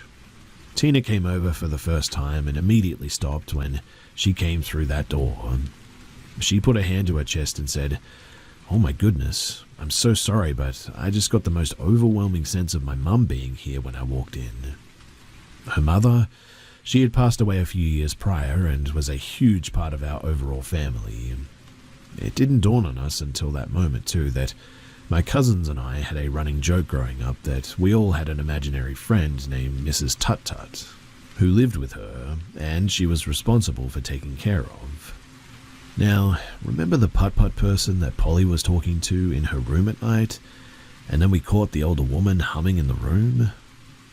Well, anyway, Polly's behavior was still getting worse, and it was starting to concern us. Tina asked when she came in if we would mind if she said a quick prayer over Polly. Polly was dead asleep on the couch, mind you. Tina walked over and sat on the couch next to her, put one hand over Polly and started saying a quick prayer. And I kid you not, Polly's eyes shot wide open. She immediately sat up on the couch and was thrashing around, kicking and crying and screaming that she wanted to go up to her room, take her to her room. As soon as Tina said amen and stopped praying, Polly crashed back down onto the couch and was out like a light again. It was as if she never even woke up, in fact. We all sort of just stood there, looking at each other with eyes full of fear. I mean, how could we rationalize that? 4 people just witnessed it too. We really feared for Polly at that stage. We went to our church and we spoke to our priest. He listened to our stories and gave us advice.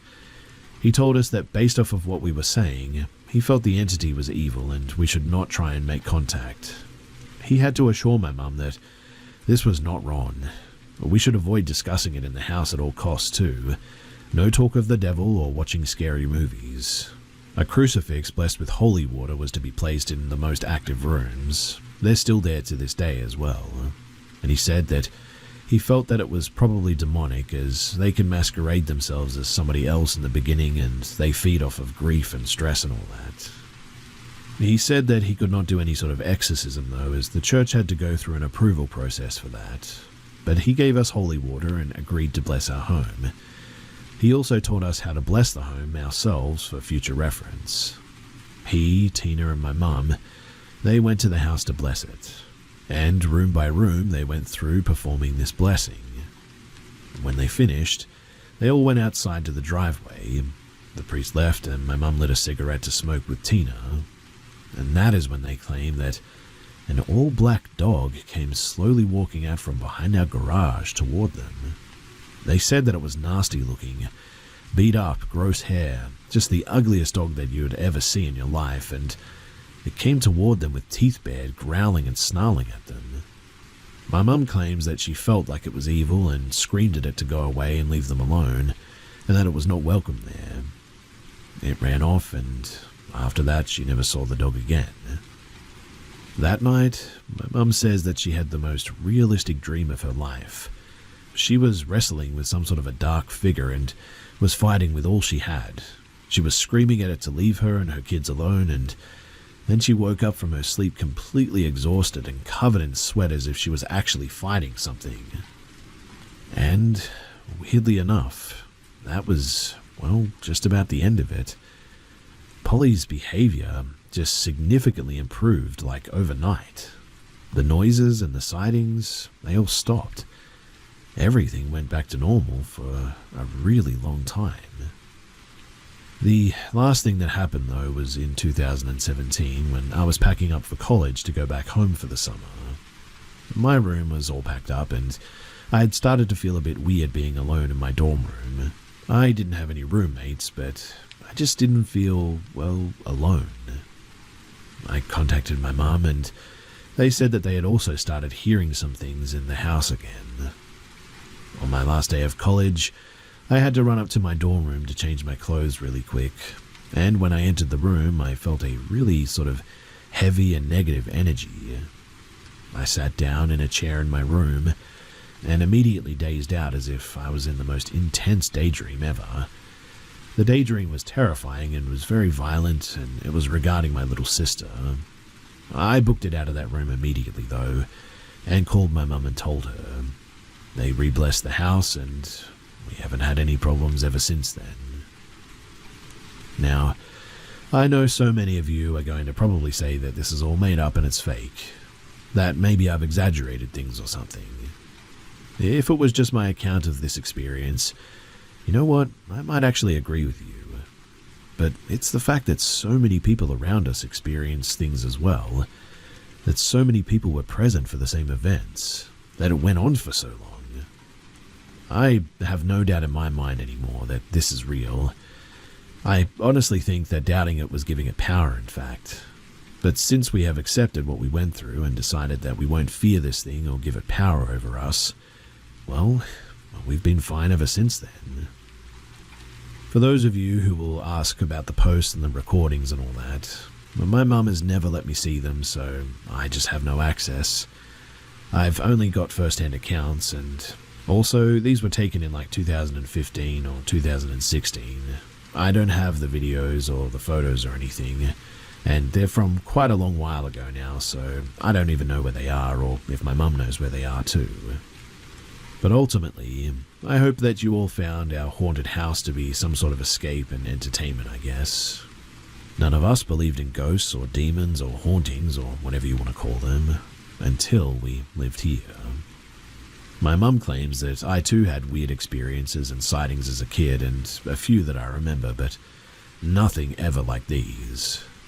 And we actually still live in that same house, so yeah, there it is. The story of our haunted house. A side note, or a fun fact I guess you could call it, that you might find interesting as well, is that Mark's aunt and uncle owned the house that we lived in when he was a child.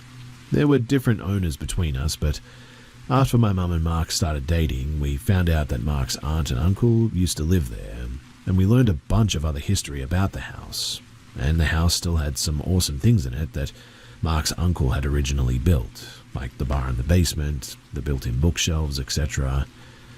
Another weird side note too is that we redid my bedroom halfway through these experiences. When we pulled my bed out from the wall, there was this weird sort of devil cat stick figure drawing on the wall behind my bed. We never noticed it when we moved in somehow, but it was pretty big, like halfway up the wall I would say, and it took us 4 coats of paint to get it covered up. We would paint over it, and then the next day you could still see it a bit. That was always very weird. But the devil cat is just a blue wall now, and we confirmed that Mark's family, they didn't paint the devil cat thing, so we have no idea how it got there. And that's it. That's the end. So, if anyone has any questions, then please do ask in the comments below, because I'm willing to answer anything. Ultimately, I hope you guys all stay safe out there, and I really hope for your sake that you never have to experience anything like we did.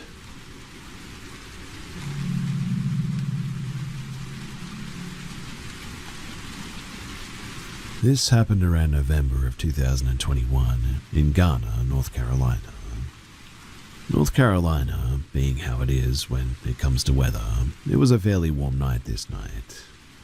I went to the neighborhood soccer field to go stargazing and to look at the full moon.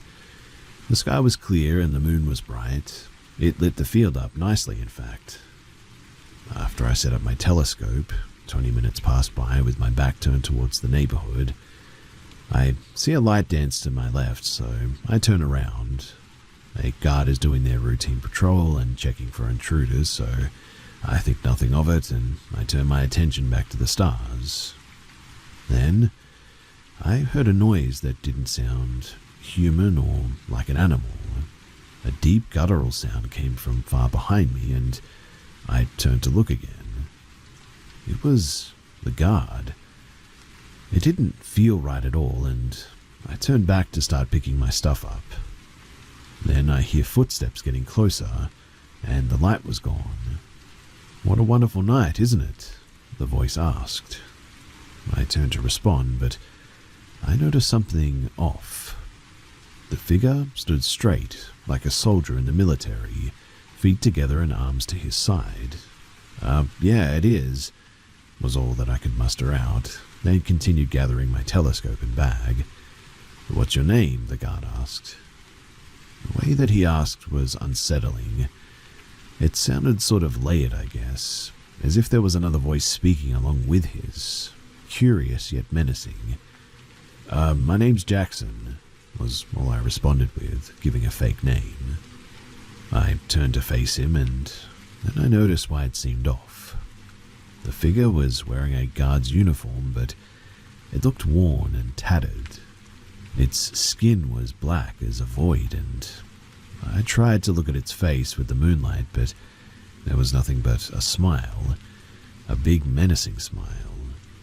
"Nice to meet you, Jackson. My name's Mike," he said as he tilted his head to the side, revealing that there were no other features but that insidious smile. I began walking towards the neighborhood, but when I walked past him, my spine felt like it was turning into ice all of a sudden. And what followed made me terrified. It was the smell of sulfur. "Have a wonderful night, Jackson," was the last thing that I heard, and the act was slipping. The voice sounded inhuman, and even though I gave him a fake name, it made it worse. I walked far enough away to where I could still see the field and have a good distance away to see if he would return out from there, but he never did. So, a few months later, it was February, I was on a nightly walk and I stopped by the neighborhood office to visit the cat that resided there. While I was petting and playing with the little guy, a night guard stopped by to check on me to see if I was all right.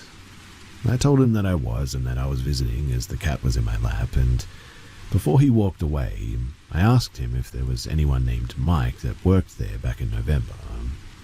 He asked why, and I explained what had happened around that time, and then he promptly went to go and find me an answer. After a few more minutes, he came back out and looked confused. There was no one named Mike that worked there around that time in November, and he looked just as confused as I did, and maybe a bit more horrified considering that was apparently his next area to check. We talked a bit more about how we both didn't like to mess with the paranormal, witchcraft, anything of the sort. Then we parted ways, leaving me more unnerved than I was prior. To this day, that night still freaks me out, sending bad chills down my spine whenever I remember the disturbing and sinister smile that pierced through that void that was its face.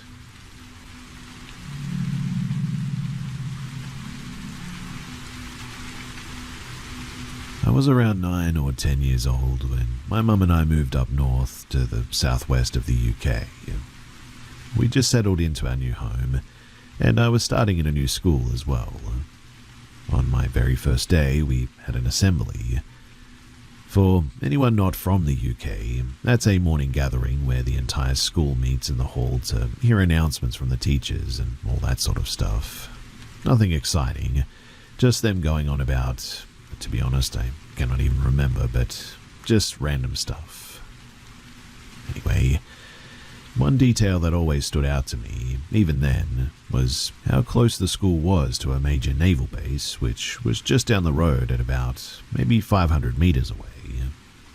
This particular base, it houses nuclear submarines and large naval vessels too. At the time, I didn't think too much of it, but now it definitely feels like it might be relevant. So I've always struggled with paying attention due to my ADD, attention deficit disorder, so naturally, my mind began to wander a bit. While the head teacher droned on, I found myself gazing through the tall windows of the assembly hall. It was around 9 in the morning, and the sky was a blanket of heavy grey clouds that day. And then, something strange happened. As the cloud cover began to shift and thin out in patches, I spotted something in the sky. It didn't move with the clouds. It didn't shift, flicker, or pass like a plane might. It just sort of sat there, motionless, in the break between the clouds. A large triangular object, dark and metallic.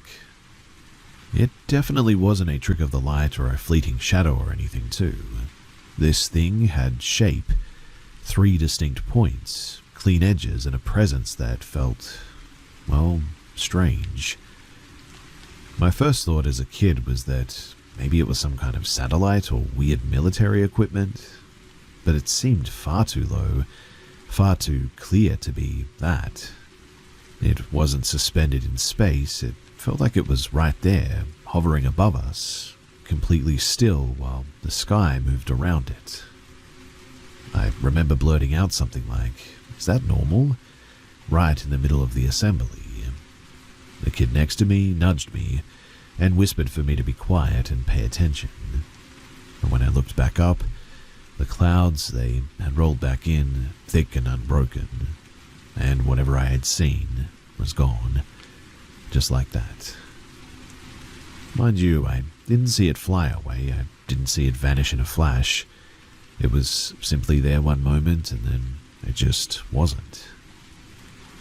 It stuck with me ever since then, and I remember this all so vividly. Not just the shape or the silence, but the feeling that I'd seen something that I wasn't supposed to. I know it's easy to chalk it up to a child's imagination too, and you know what?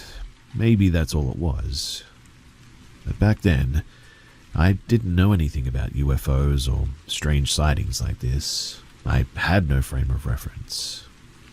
I was just a bored kid in an assembly looking up at the sky. But I saw something, and I still think about it.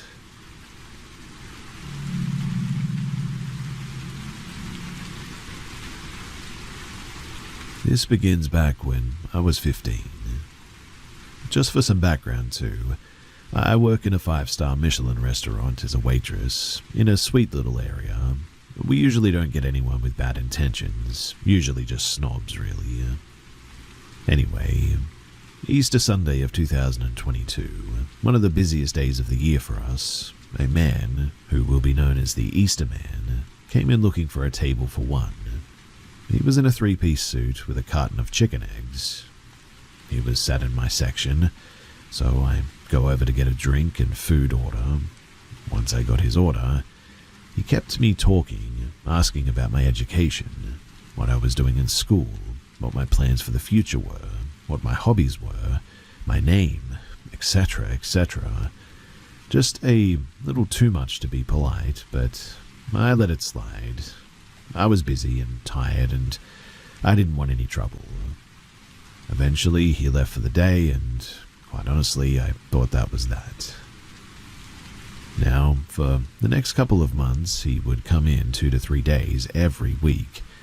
He got more confident too, attempting to flirt with me, asking me to come out with him after work.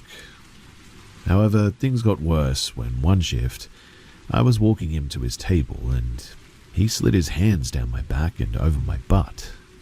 I turned around and somehow politely told him not to touch me and do not push my boundaries, as I was only 15 and he knew that. After that, I didn't serve him that day.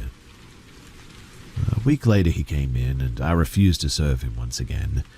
My manager took over his table, and yet when everybody was on break and it was only me on the floor, he came inside. He knew by that point that it was table service only, and came up behind me, bringing his hands down on my arms. I was shaken up by that, but politely again told him not to touch me. And then after that, I didn't hear from him again until next Easter of 2023. Now, last Easter, things got worse. He showed up again, the usual shenanigans, yet my managers were prepped this year, not allowing me to go within the vicinity of him, keeping me safe. But this was only useful inside of work. You see, I walk through the town centre to get to work. It's about a 25-minute walk from the train station, and as I was walking to work one day, he saw me in his car and followed me into work. I immediately told my managers, who, yet again, told me to stay away from him. A week after that, I was having coffee before work, about a 15-minute walk away from my job, and what do you know? Guess who sees me and follows me on foot to work? I again tell my managers, who keep me away from him, again mind you, yet that day was different. He asked my managers for me, saying that he knew that I was there because he'd seen me. Now, last year, in 2024, I took a lot of holidays around Easter time and was off for a lot of exams at that point. Supposedly, he came in a few times, asked for me, and he didn't come in much when I wasn't anywhere to be seen. He hasn't come in since then, however, and, well, this Sunday is Easter Sunday. So, wish me luck for Easter of 2025, because I dare say that I'm going to need it once again.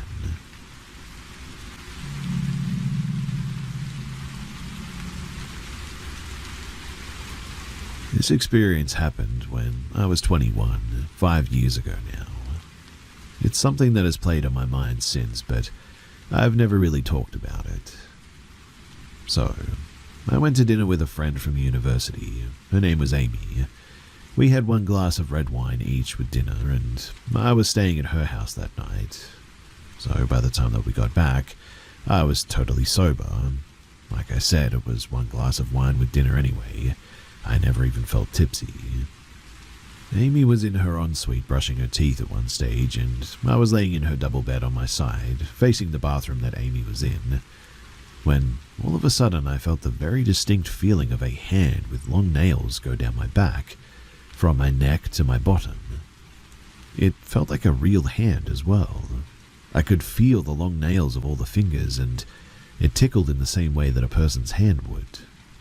I spun around in shock and faced the other side of the bedroom, and for a split second, I saw a tall, middle-aged man facing me with his eyes boring into mine. It was the most uncomfortable, unnatural thing that I have ever felt. He was perfectly aligned with the far wall of the bedroom, and I saw him about 5 meters away, so no explanation for the human hand scratching down my back. I was suddenly crying and shouted for Amy, even though she was just next door, and I told her what happened. I was super emotional at this point, obviously, and then she started crying. I asked why, and she told me that she felt like somebody had been watching her from the corner of her room for months now. She even showed me text to her boyfriend where she had told him that she was struggling to sleep because she felt like she was just being watched all the time. Now, a well-known male serial killer, in London at least, that preyed on young women, used to live 2 doors down from Amy's house. I didn't know this as well until I looked it up afterward, trying to find information about this place. It's taken me years to process this because of just how real it was. I mean, I felt the hand scratch me. I saw the man right there, and this stuff is real.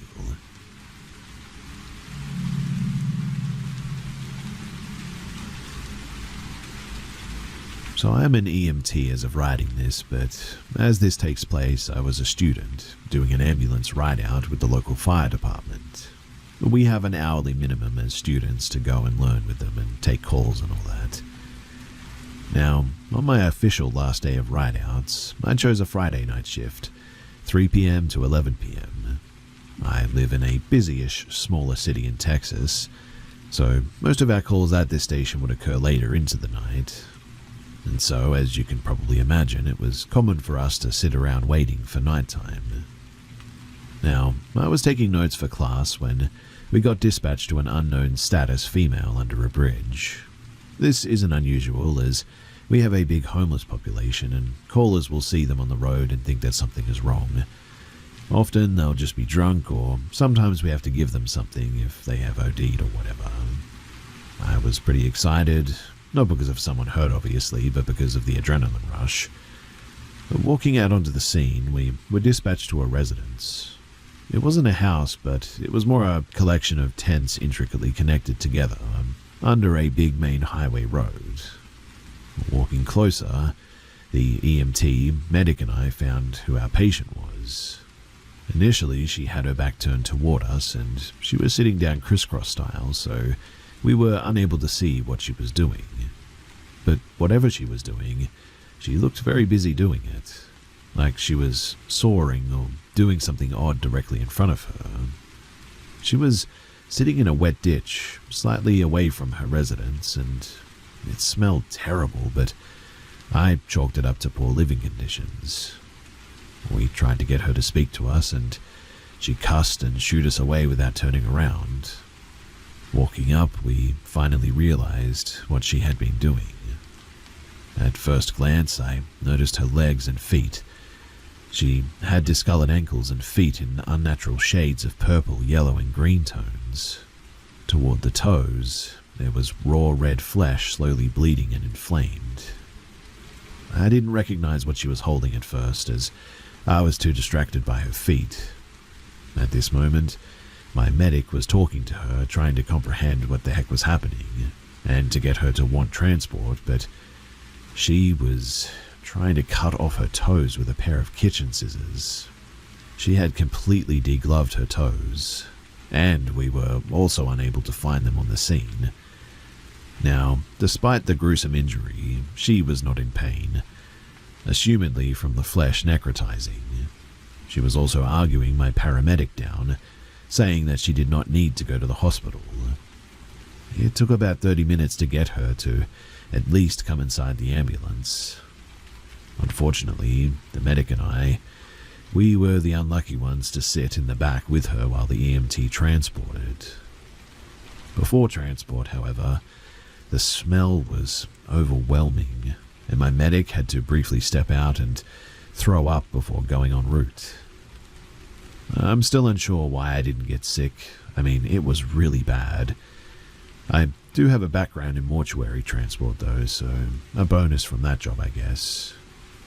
With her on the stretcher and with better lighting, we were able to see the damage that she had done to her own feet.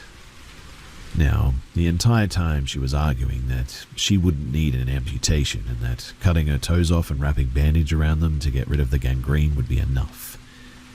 I looked at her injuries more closely and saw that there were bugs in her skin. Not big ones, but the movement was present, and that's how I noticed them. We didn't want to make her angrier than she was, so we didn't take any vitals or ask too many questions. The stench, though, was absolute insanity. Upon arrival to the hospital, an ED doctor that I'd seen a few times during clinicals took over. The patient was very excitingly screaming about her removal of her toes directly into the doctor's face. We sprayed everything and wiped literally every surface of that ambulance with disinfectant. Directly after that, we left and got some food from Zaxby's. Also, I will mention too that the patient had a bunch of racist tattoos on her, and the day before the fire department had been out on her for a similar call before she hacked off her toes. She had been screaming racist profanities, slurs at one of the responding EMSs, and she apparently had an entire handle of Tito's to drink. And while I don't think that this is the scariest thing to ever happen to anyone, I was certainly very unnerved by the experience. Seeing as I'd only responded to car wrecks, TV, and medical issues so far, something like this was definitely unexpected. Sometimes too, I'll just randomly have images of her feet pop into my mind, and that is something that is very hard to live with.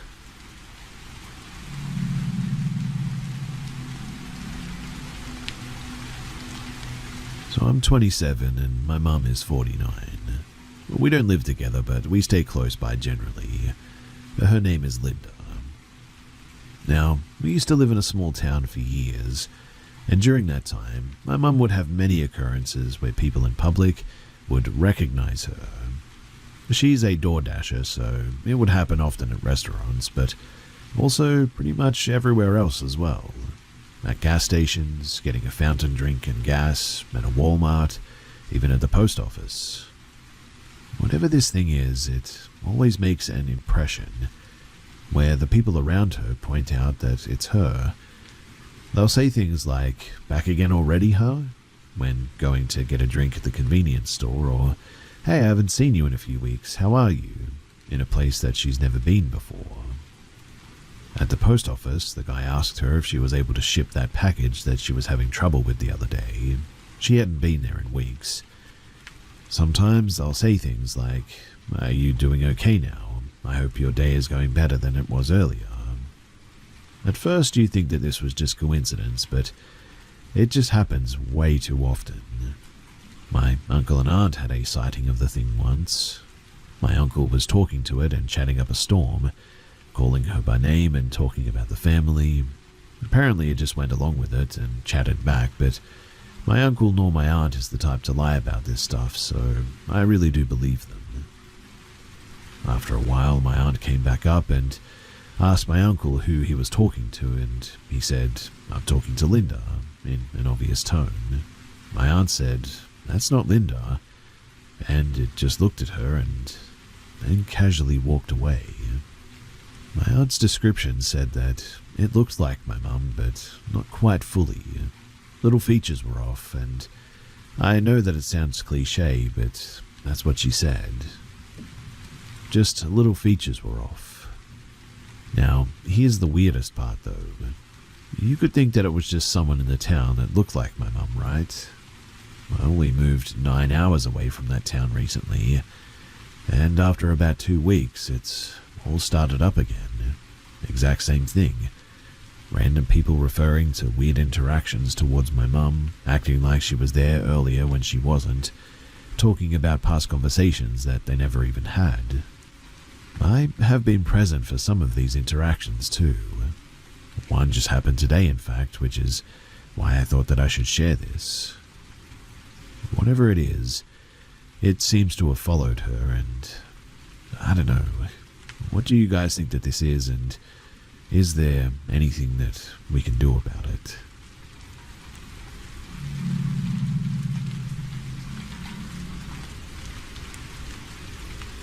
In the summer of 2014, my then girlfriend and I got access to her brother's apartment. It was the year after we had both graduated, so we were still living at home with our parents. That's why we were excited to have a week with our own place where we could be alone. My brother had warned us that the apartment was haunted, not something that we paid too much attention to. Neither of us particularly were interested in anything paranormal, and I think we mostly just sort of laughed it off as a bit of a joke. I mean, we were just happy to have somewhere to crash when we came home late from seeing friends without disturbing our parents for once. Now, on the very first evening, while lying on the couch watching a movie, we heard something fall to the floor in the kitchen. When we went to go and check, there was a plastic cup, one that had been on the counter, lying in the middle of the floor, as if someone had forcefully knocked it off. We hadn't even been in the kitchen that evening since we had eaten out, so we just left the cup where it was and we kept watching the movie. The next day, we got ready for another summer day and left the apartment right after breakfast, and when we came back in the late afternoon or evening and walked into the kitchen, there was another item on the floor, this time a large plastic gym shaker. We picked up both objects this time. We didn't really talk much about it, just noted that it did happen and it was weird. But that night is when things got truly eerie. So we went to bed in the bedroom and made sure that everything was closed like we normally did. The apartment was on the ground floor, and there was a fair amount of visibility from the outside, so we drew the curtains and shut all the windows, partly to keep out the traffic noise and partly so that no one could see in. Of course, that made the room very warm, and in the middle of the night, my girlfriend woke me up. We were both lying on our backs in bed when she told me to look up, and the ceiling lamp, which hung from a long cord, was spinning rapidly. as if someone had given it a powerful push to make it rotate in a perfect circle. I was awake now, but very tired. I remember staring at the lamp until it stopped spinning and then just sort of falling back asleep. The next morning, she told me that she had stayed awake the entire night because she was so shaken by it. I remember her being pretty rattled the next day, but we moved on quickly and we never really talked about it again. Our relationship didn't last past the fall, and 8 years later, in a completely different city, we went home together after running into each other by chance during a night out. I asked her if she remembered the lamp in the bedroom that summer, and she immediately burst out yes, and that it honestly terrified her. It's something that I'll never forget, and something that to this day I still cannot explain.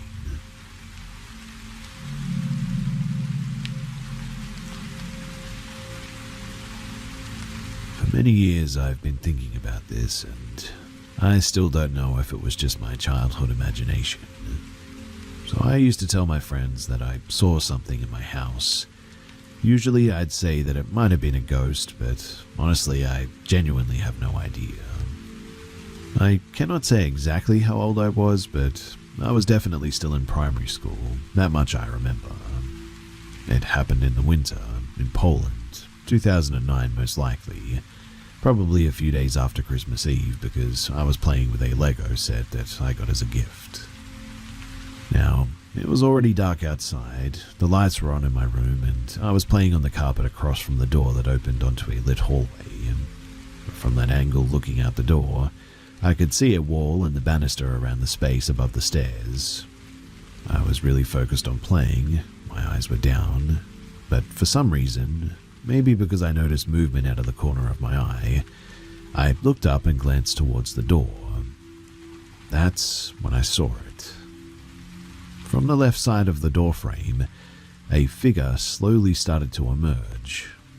It must have been over 1 meter tall, but no taller than 1.5 meters. It had a strange color, but not so much the figure itself, more like an aura surrounding it. Kind of a mix between purple and celadon. It was floating in the air, maybe 0.5 meter off the ground, hard to say exactly.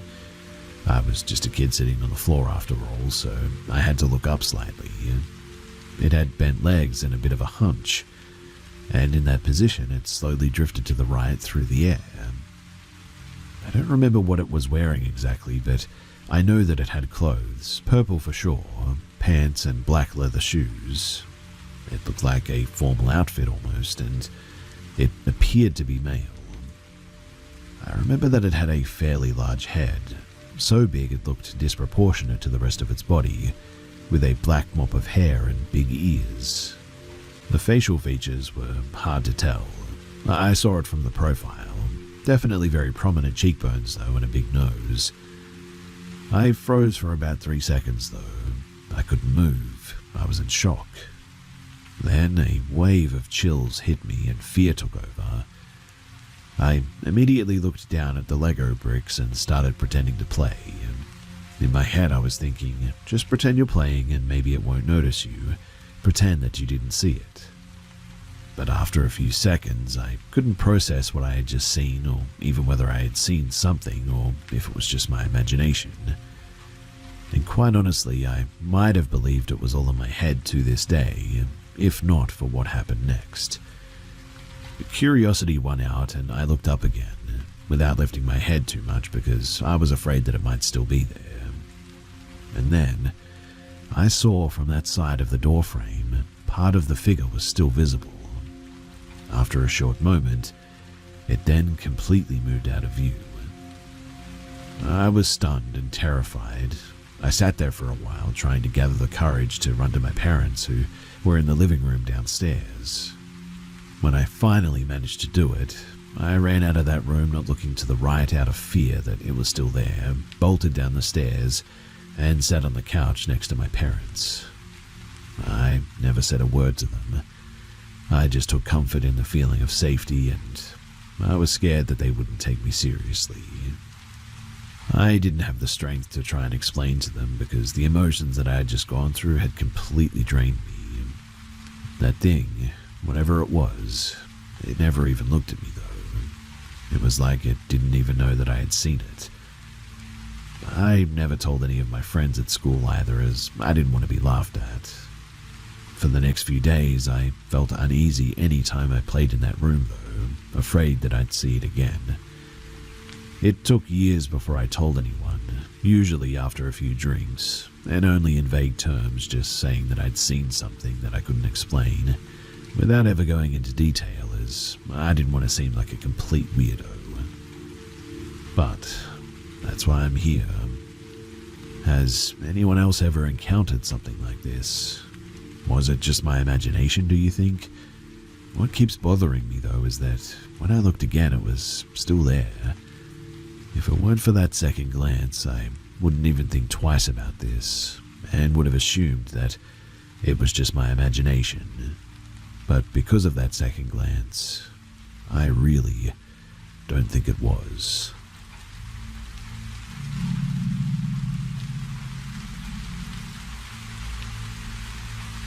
This happened when I was a kid. My parents and I had moved to this apartment complex back in 1986 that was built in the 40s during World War II.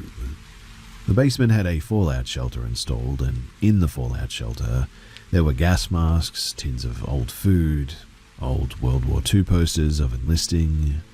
I was about 2 years old at the time that we moved in, so I didn't really understand or comprehend all of this, but I didn't start to have experiences until I was about maybe 5 years old. Some experiences involved my toys going on by themselves, dolls in spots that I didn't leave them, my radio turning off and on, to which my parents' explanation was that I was doing it, but didn't remember, or that it was just my imagination. But that all changed one night. Now, I had 2 windows on the side of my bed. This is relevant too. The right one would open and stay open with no problem, but the left one was always broken and a bit weird.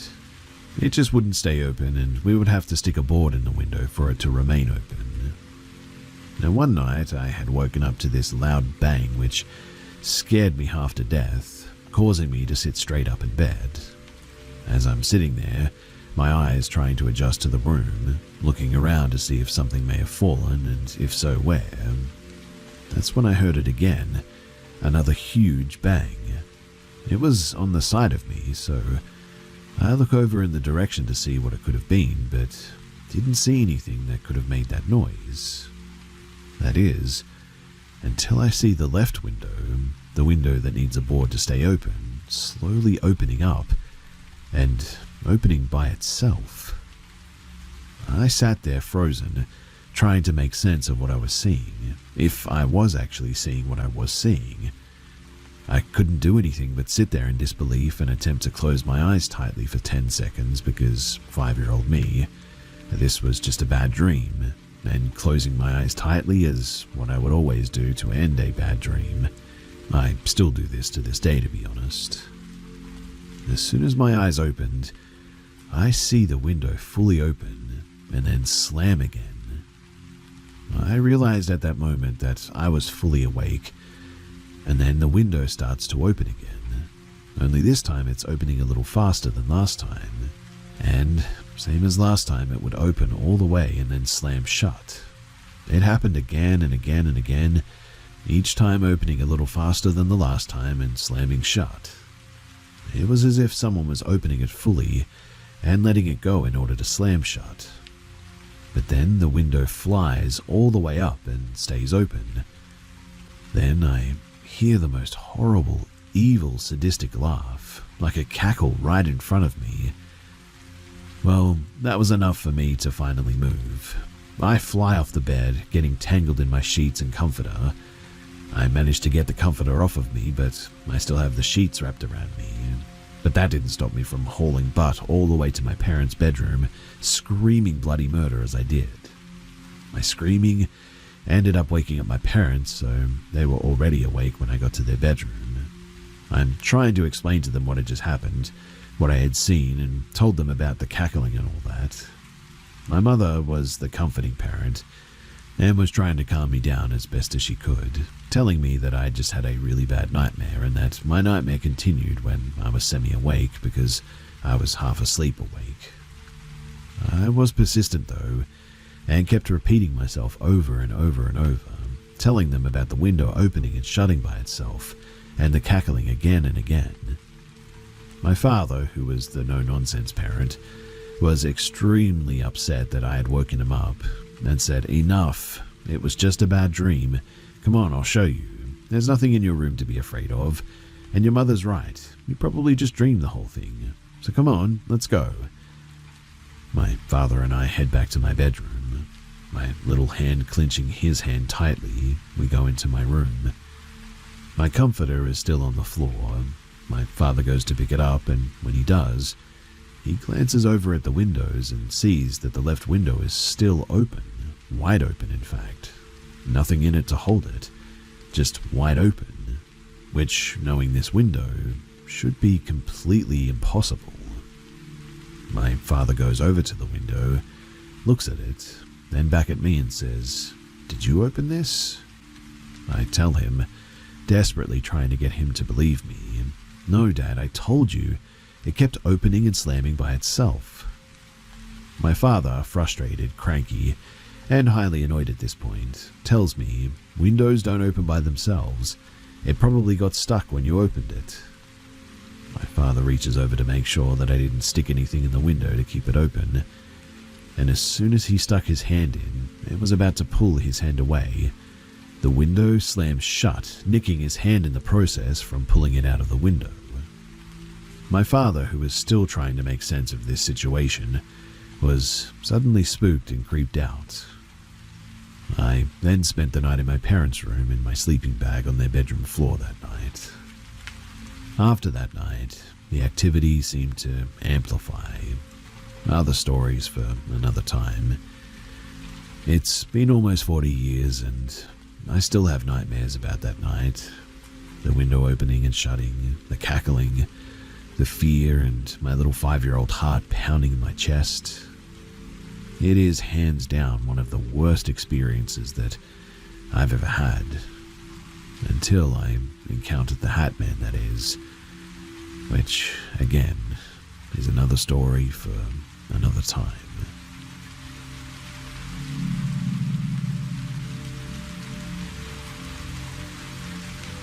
In 2008, I was a sophomore in high school.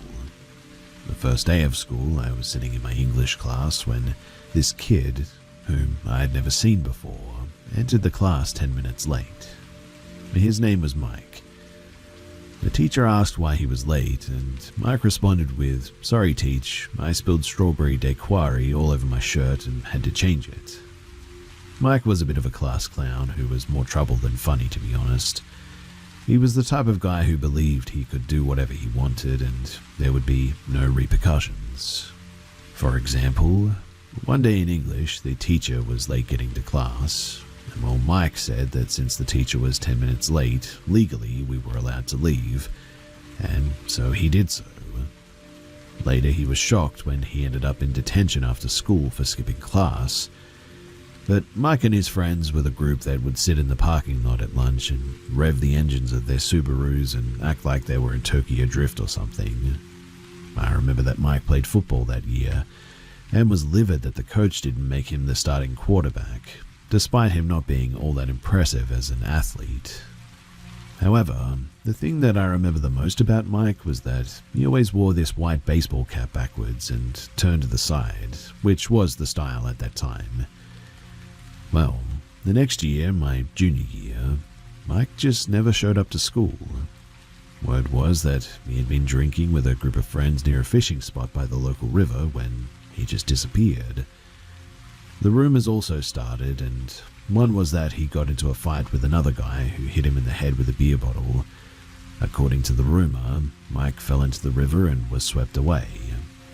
Other people said that it was his brother who had pushed him into the river. One guy in particular claimed that he had hit Mike and pushed him into the river.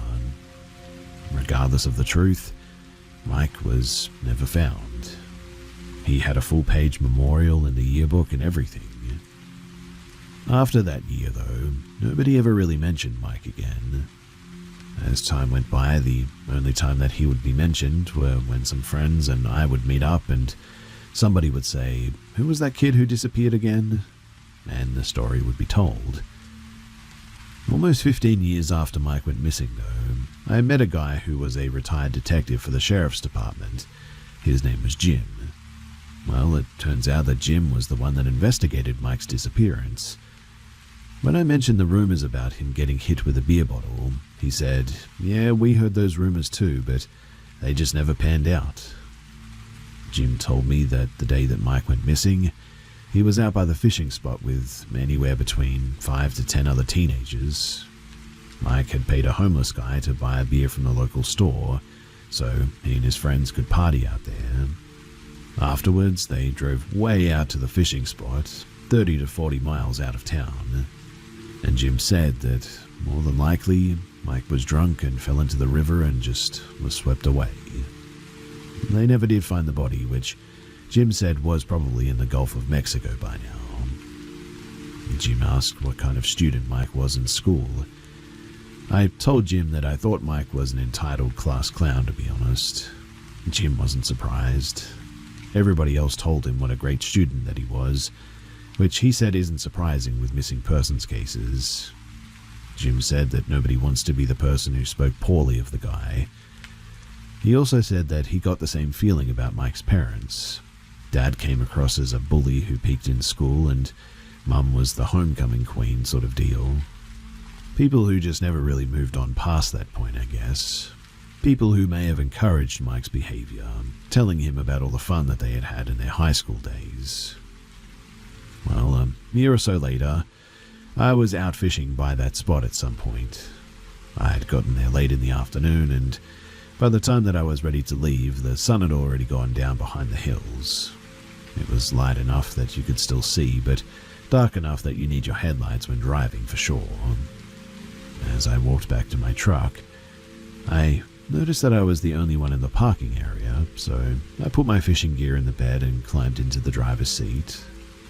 As I backed my truck up, the headlights illuminated a cluster of trees in front of me. And that was when I saw the white hat against the dark backdrop of the woods. Thinking that somebody may have just left a lost hat hanging in the trees, which is common practice for lost gear, I flipped on my high beams to see if anything else was in the trees. And when I did, standing in the trees was a person that I recognized but couldn't place immediately. The figure was wearing the white hat and staring at me. After a few seconds of staring at him, trying to place where I knew this guy from, it clicked. It was Mike. He looked exactly the same that he did as that day that he claimed to have spilled his cocktail on his shirt. Almost immediately I realized who I was looking at. Mike then turned and walked into the forest. I then put my truck into gear and I noped out of there as fast as I could. I also haven't been back to that fishing spot since then, and I definitely do not plan on going back after sundown.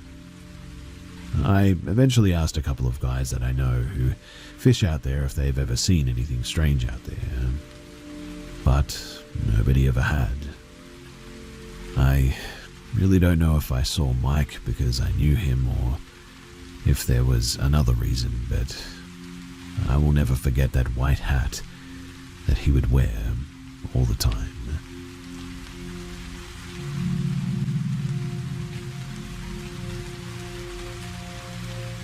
This is a bit of a long one, so do get comfy. Now, when I lived in Minnesota, I saw something that's troubled me for years now, and still does. You see, I had about 2 weeks until my plane ride, moving to PNW. I had no money and no one to stay with, so me and my dog roughed it and camped out in the woods. It was middle of November 2022, and temperatures were 22 low and around 35 to 38 high. In other words, always had a fire going. It honestly wasn't that bad. except at night when the fire would go out. My dog would either stay in the tent or tied up next to me. We must have spent only about 6 days in that area, and every single day I saw massive deers. I had just moved from Memphis, where I bagged my first one. The deer in Minnesota were jaw-droppingly huge compared to my 10-pointer. Sometimes they would be about 100 yards away, walking or running across some train tracks. The woods were thick, but I could always make out animals. Before night, I would always see a dog, sometimes even two, looking at me and very slowly approaching. I always screamed and hollered when I noticed them. On the second night that I was there, I heard crashing through the woods, and rocks near the tracks as well. I stepped out of my tent, and I would see about 10 or so deer running down the tracks, and then blindly dart back directly towards me. I figured that I'll see or smell fire too, so I just sort of stood there and was just in awe of nature. But they weren't really veering off. The trees were huge and the woods were thick, and they were running and jumping so fast and far that I would feel the ground shake. The two leading deer, they came within 10 feet of me easily, and honestly, I was petrified. I genuinely thought that I was about to be pierced or something, but as soon as I stepped my leg over to dive into the tent, they turned 90 degrees and just jumped, running away.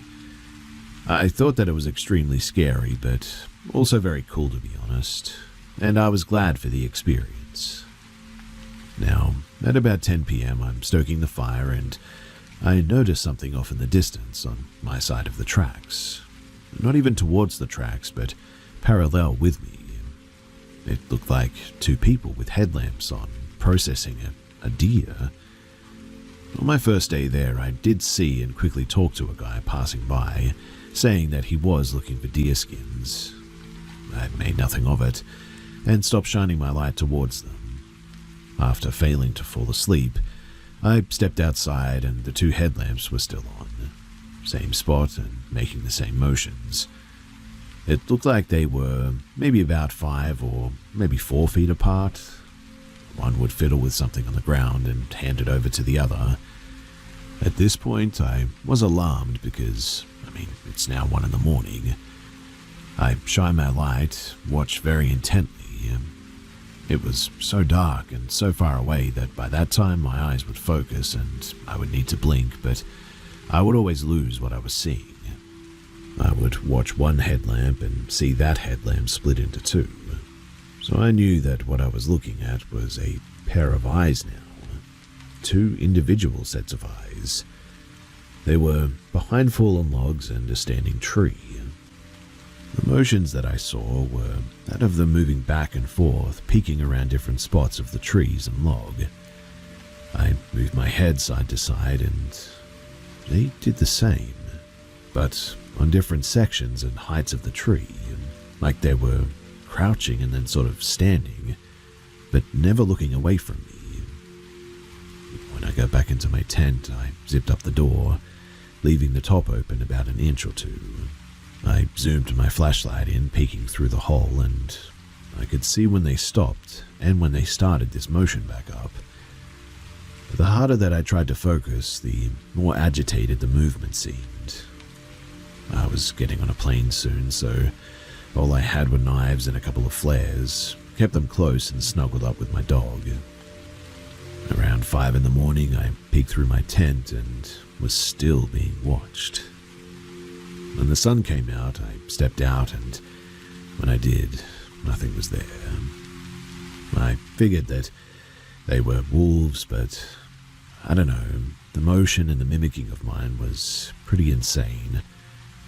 I had a great spot though, and I worked hard on cleaning this area up, so I thought that I'd stay there at least another night, not trying to psych myself out over, well, nothing really. Now, on night 3, I never did see them again, but it was around midnight when I heard crashing through the tracks again and thought that it was the herd of deer. Following it with my flashlight, I noticed that it was only one animal, moving way faster too. It did the same thing the deer did before and started running directly towards me. I could hear it leaving the rocks and running through a large patch of tall grass, like really tall, around 4 feet, dead grass, pretty loud. It's still coming towards me, and I'm shining my light in the general area it's about to pop out of, about 40 feet in front of me, I would guess. The instant it came out, it takes like maximum 2 steps and stands right up and stops instantly. But 1 second it's not seen at all, and the next second I'm staring at this thing, and true flight or fight finally kicks in. I immediately knew that there was no outrunning this thing. I knew that it was a full-on predator, and I knew that if I did run, that I would get chased. The eyes were forward-facing, very long, pointy ears, and could go on all 4s or 2. My dog was zipped up in the tent 3 feet from me. I zoomed in with my flashlight, and it helped absolutely nothing. I could see amberish eye shine and a wet gloss on the nose. Staying perfectly still with my light on it, I slowly but deeply took in a huge breath. About 10 seconds has gone by, maximum, since it stood up, and I screamed as loud as I could, but also as quickly as I could. All I screamed was "hey," and I never sounded like that before. I've never ever screamed like that in my life. Didn't even know that I could sound like that. It wasn't recognizable. At the same time that I screamed, though, I unintentionally blinked. I heard a thud and the dead grass rustle, but not nearly enough for it to actually be gone. I knew that whatever it was definitely within 3 to 5 feet of the grass line. I continued to yell out that I was going to mess it up and I was going to eat it repeatedly. Before my initial scream, I saw this thing about 7 feet at the tips of the ears. The ears were 100% the same shapes as Anubis as well, if you've ever seen that. Stupidly long and pointy, very pointy. Well, after not hearing anything for quite some time, I just decided that I would take my chances and head back into my tent, and I just stayed there all night, awake and trying to figure out what to do. Thankfully, I made it through the night, and the next morning I walked out into town and went to Caribou Coffee for some Wi-Fi. First thing I did when my phone turned on, I needed to charge, was I searched up images of Anubis. And quite honestly, I started crying silently right there in the store, staring at this picture. I contacted my family in PNW to get a new plane ticket for an earlier arrival. My 2 weeks had now turned into 1. Getting back to camp, I started packing everything up to relocate my camping spot. This was a mistake though, because that giant thing that I saw, I totally forgot about the 2 things that I saw on night 2. So I grabbed my things and I walked right past that spot, the trees that I saw them at. I went about half a mile further, into more of the denser part of the woods, thinner trees but denser. That night, night 4, was terrifying too. This was the first night that I'd heard yipping from a pack of coyotes. This was about an hour before the sun went down, and it sounded like a person screaming, but it went on for so long and so loudly that I knew that it wasn't a person. They all started at the same time, and it went on for so much longer than I expected, probably around a minute I would say. Very far away, but still made me turn my head at first. About an hour after the sun went down, that's when I heard wolves howling. That definitely made me pucker up a little bit. More chills, and I decided to make a large fire, or at least throw some logs on it. Fewer trips outside in the night and all that. When doing this, I see that the 2 pairs of eyes are back and they're watching me. Again, I kept being loud and screaming that I was going to eat you and all this, along with other things. The next night, though, it only got worse. Every single night after that, too, just got worse and worse. first night at this new location, the 2 pairs of eyes come back. The second night was 6 pairs, and the next 8. All of them were at a distance, but very, very still. They stood in the exact same spot every night that they returned, with the main 2 mimicking my motions, peeking around trees for a better view it seemed. I even saw them vigorously bobbing up and down like a monkey would when I unzipped my tent. When it was finally time to leave, I quickly packed up what I could bring and I left everything not allowed on the flight behind in my tent, not even really caring anymore and just happy to get the heck out of there. To this day, I think about those days,